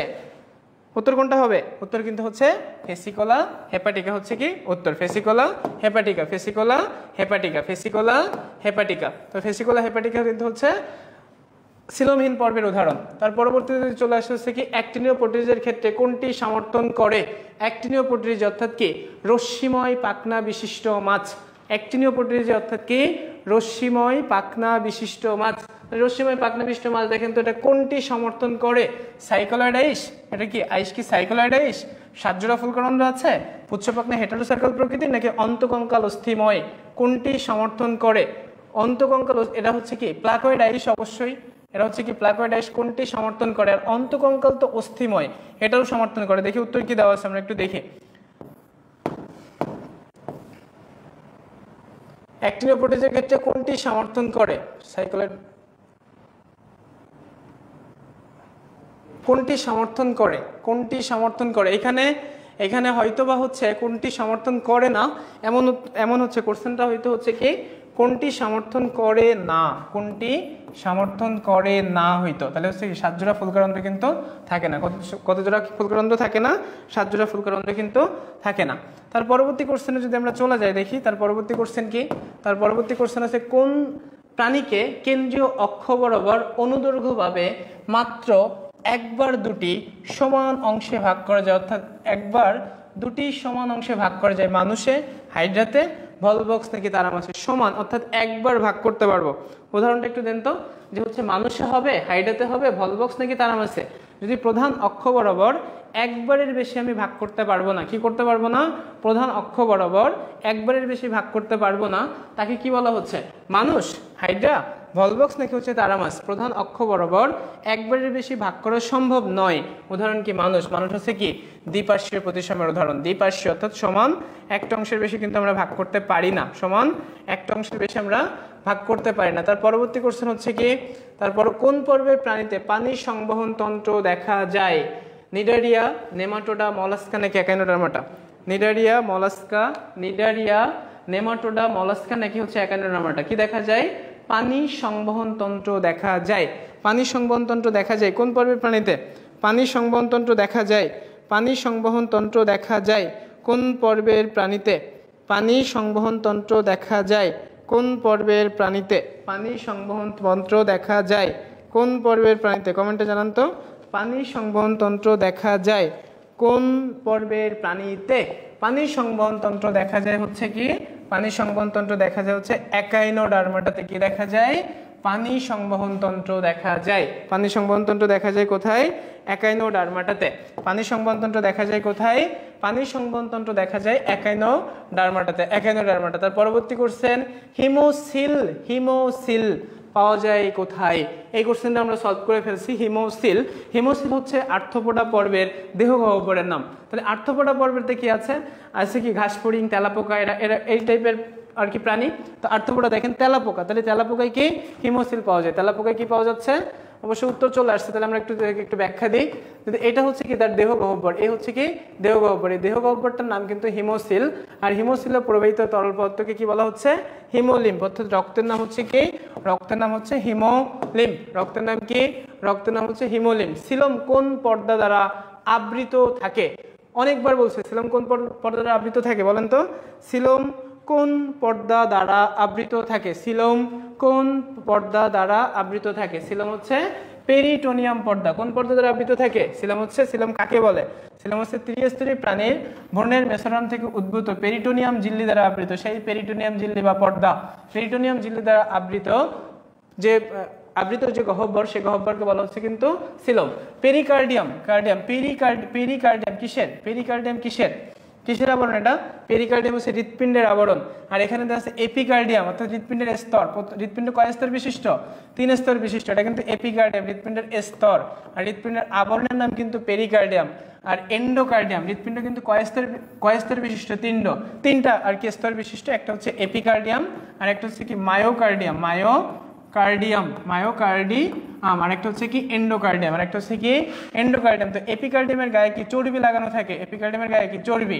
মায়োকার্ডিয়াম সবথেকে পেশিবহুল, মায়োকার্ডিয়াম সবথেকে পেশি। আর এন্ডোকার্ডিয়াম হচ্ছে কি কপাটিকা ঢেকে রাখে, কপাটিকা ঢেকে রাখে। এন্ডোকার্ডিয়াম কি করে? এন্ডোকার্ডিয়াম হচ্ছে কপাটিকাগুলোকে ঢেকে রাখে। এন্ডোকার্ডিয়াম কি করে? এন্ডোকার্ডিয়াম হচ্ছে কপাটিকাগুলোকে ঢেকে রাখে। তাহলে সিলম পাওয়া যায়, সিলম কোন পর্দা দ্বারা? পেরিটোনিয়াম পর্দা। 1 নম্বর কথায় আছে হচ্ছে পেরিকার্ডিয়াম। পেরিকার্ডিয়াম হচ্ছে কিন্তু হৃৎপিণ্ডের আবরণের নাম হচ্ছে পেরিকার্ডিয়াম। হৃৎপিণ্ডের স্তর 3টা। হৃৎপিণ্ডের স্তর কয়টা? হৃৎপিণ্ডের স্তর হচ্ছে কয়টা? হৃৎপিণ্ডের স্তর 3টা। একটা হচ্ছে এপিকার্ডিয়াম, অর্থাৎ সব থেকে বাইরের স্তর। এই স্তরে হৃৎপিণ্ডের গায়ে চর্বি লাগানো থাকে। মায়োকার্ডিয়াম মাঝের স্তর, এক্ষেত্রে হচ্ছে পেশিবহুল। আর এন্ডোকার্ডিয়াম হচ্ছে কি? এন্ডোকার্ডিয়াম হচ্ছে কপাটিকাগুলোকে ঢেকে রাখে। এন্ডোকার্ডিয়াম কি করে? এন্ডোকার্ডিয়াম হচ্ছে কপাটিকাগুলোকে ঢেকে রাখে। তার পরবর্তী প্রশ্ন, সিলম কোন পর্দা দ্বারা? এটা হয়ে গেছে কোনটির পুচ্ছ পাখনা হেটারো সার্কাল আর কি। কোনটির পুচ্ছ পাখনা হেটারো সার্কাল? রুই মাছ, লাংফিশ, টাকি, হাঙর। একটু কমেন্টে জানান তো যে কোনটির পুচ্ছ পাখনা, অর্থাৎ কোন মাছের পুচ্ছ পাখনা হেটারো সার্কাল? কোন মাছের পুচ্ছ পাখনা হেটারো সার্কাল ধরনের? কোন মাছের পুচ্ছ পাখনা হেটারো সার্কাল? কোন মাছের পুচ্ছ পাখনা হেটারো সার্কাল? কোন মাছের পুচ্ছ পাখনা হেটারো সার্কাল? হেটারো সার্কাল হচ্ছে হাঙরের পুচ্ছ পাখনা হচ্ছে হেটারো সার্কাল। হাঙরের পুচ্ছ পাখনা কি? হাঙরের পুচ্ছ পাখনা হচ্ছে হেটারো সার্কাল। তার পরবর্তী কোশ্চেনে যদি আমরা চলে যাই, পরবর্তী কোশ্চেন কি হবে? পরবর্তী কোশ্চেন এটা মনে হয় 50 পর্যন্ত শেষ। আমরা শেষে চলে আসছি, অর্থাৎ আমাদের আজকে 50টা কোশ্চেন ছিল। লাস্টে অবশ্যই অনেক তাড়াতাড়ি টেনে আসছি, মানে আজকে হচ্ছে ঝড় বৃষ্টির দিন, অনেকে বাইরে খুবই বাইরে কেউই নাই বললেই চলে। তো আমাদের আজকে কথা ছিল যে আমরা ক্লাস নিব। আমরা সেই সন্ধ্যা থেকে অফিসে আসি, অফিসে থেকে ক্লাস নিয়ে আসি, ক্লাস শেষ করলাম। আর ক্লাস কেমন লাগছে আশা করি কমেন্টে জানাবেন। আর এর পরবর্তীতে নেক্সট ক্লাস দেখা হচ্ছে। নেক্সট ক্লাস হচ্ছে আগামী পরশু দিন, এবং আমাদের 3 নম্বর যে ব্যাচ বায়োলজি লাভার্সের 3 নম্বর ব্যাচ আগামী 2রা জুন থেকে শুরু হচ্ছে 26-এর সময়। কোন সময় যেন ভাই? এই যে ভাই চলে আসছে। তোমাদের যারা যারা লাইভে আছো বা পরবর্তীতে দেখবা, এইচএসসি 26 ব্যাচের 3 নম্বর ব্যাচ একদম ব্র্যান্ড নিউ ব্যাচ শুরু হচ্ছে 2রা জুন থেকে। কিন্তু 2রা জুন এবং সেই সময়টা হচ্ছে বিকেল 3টা থেকে 4টা।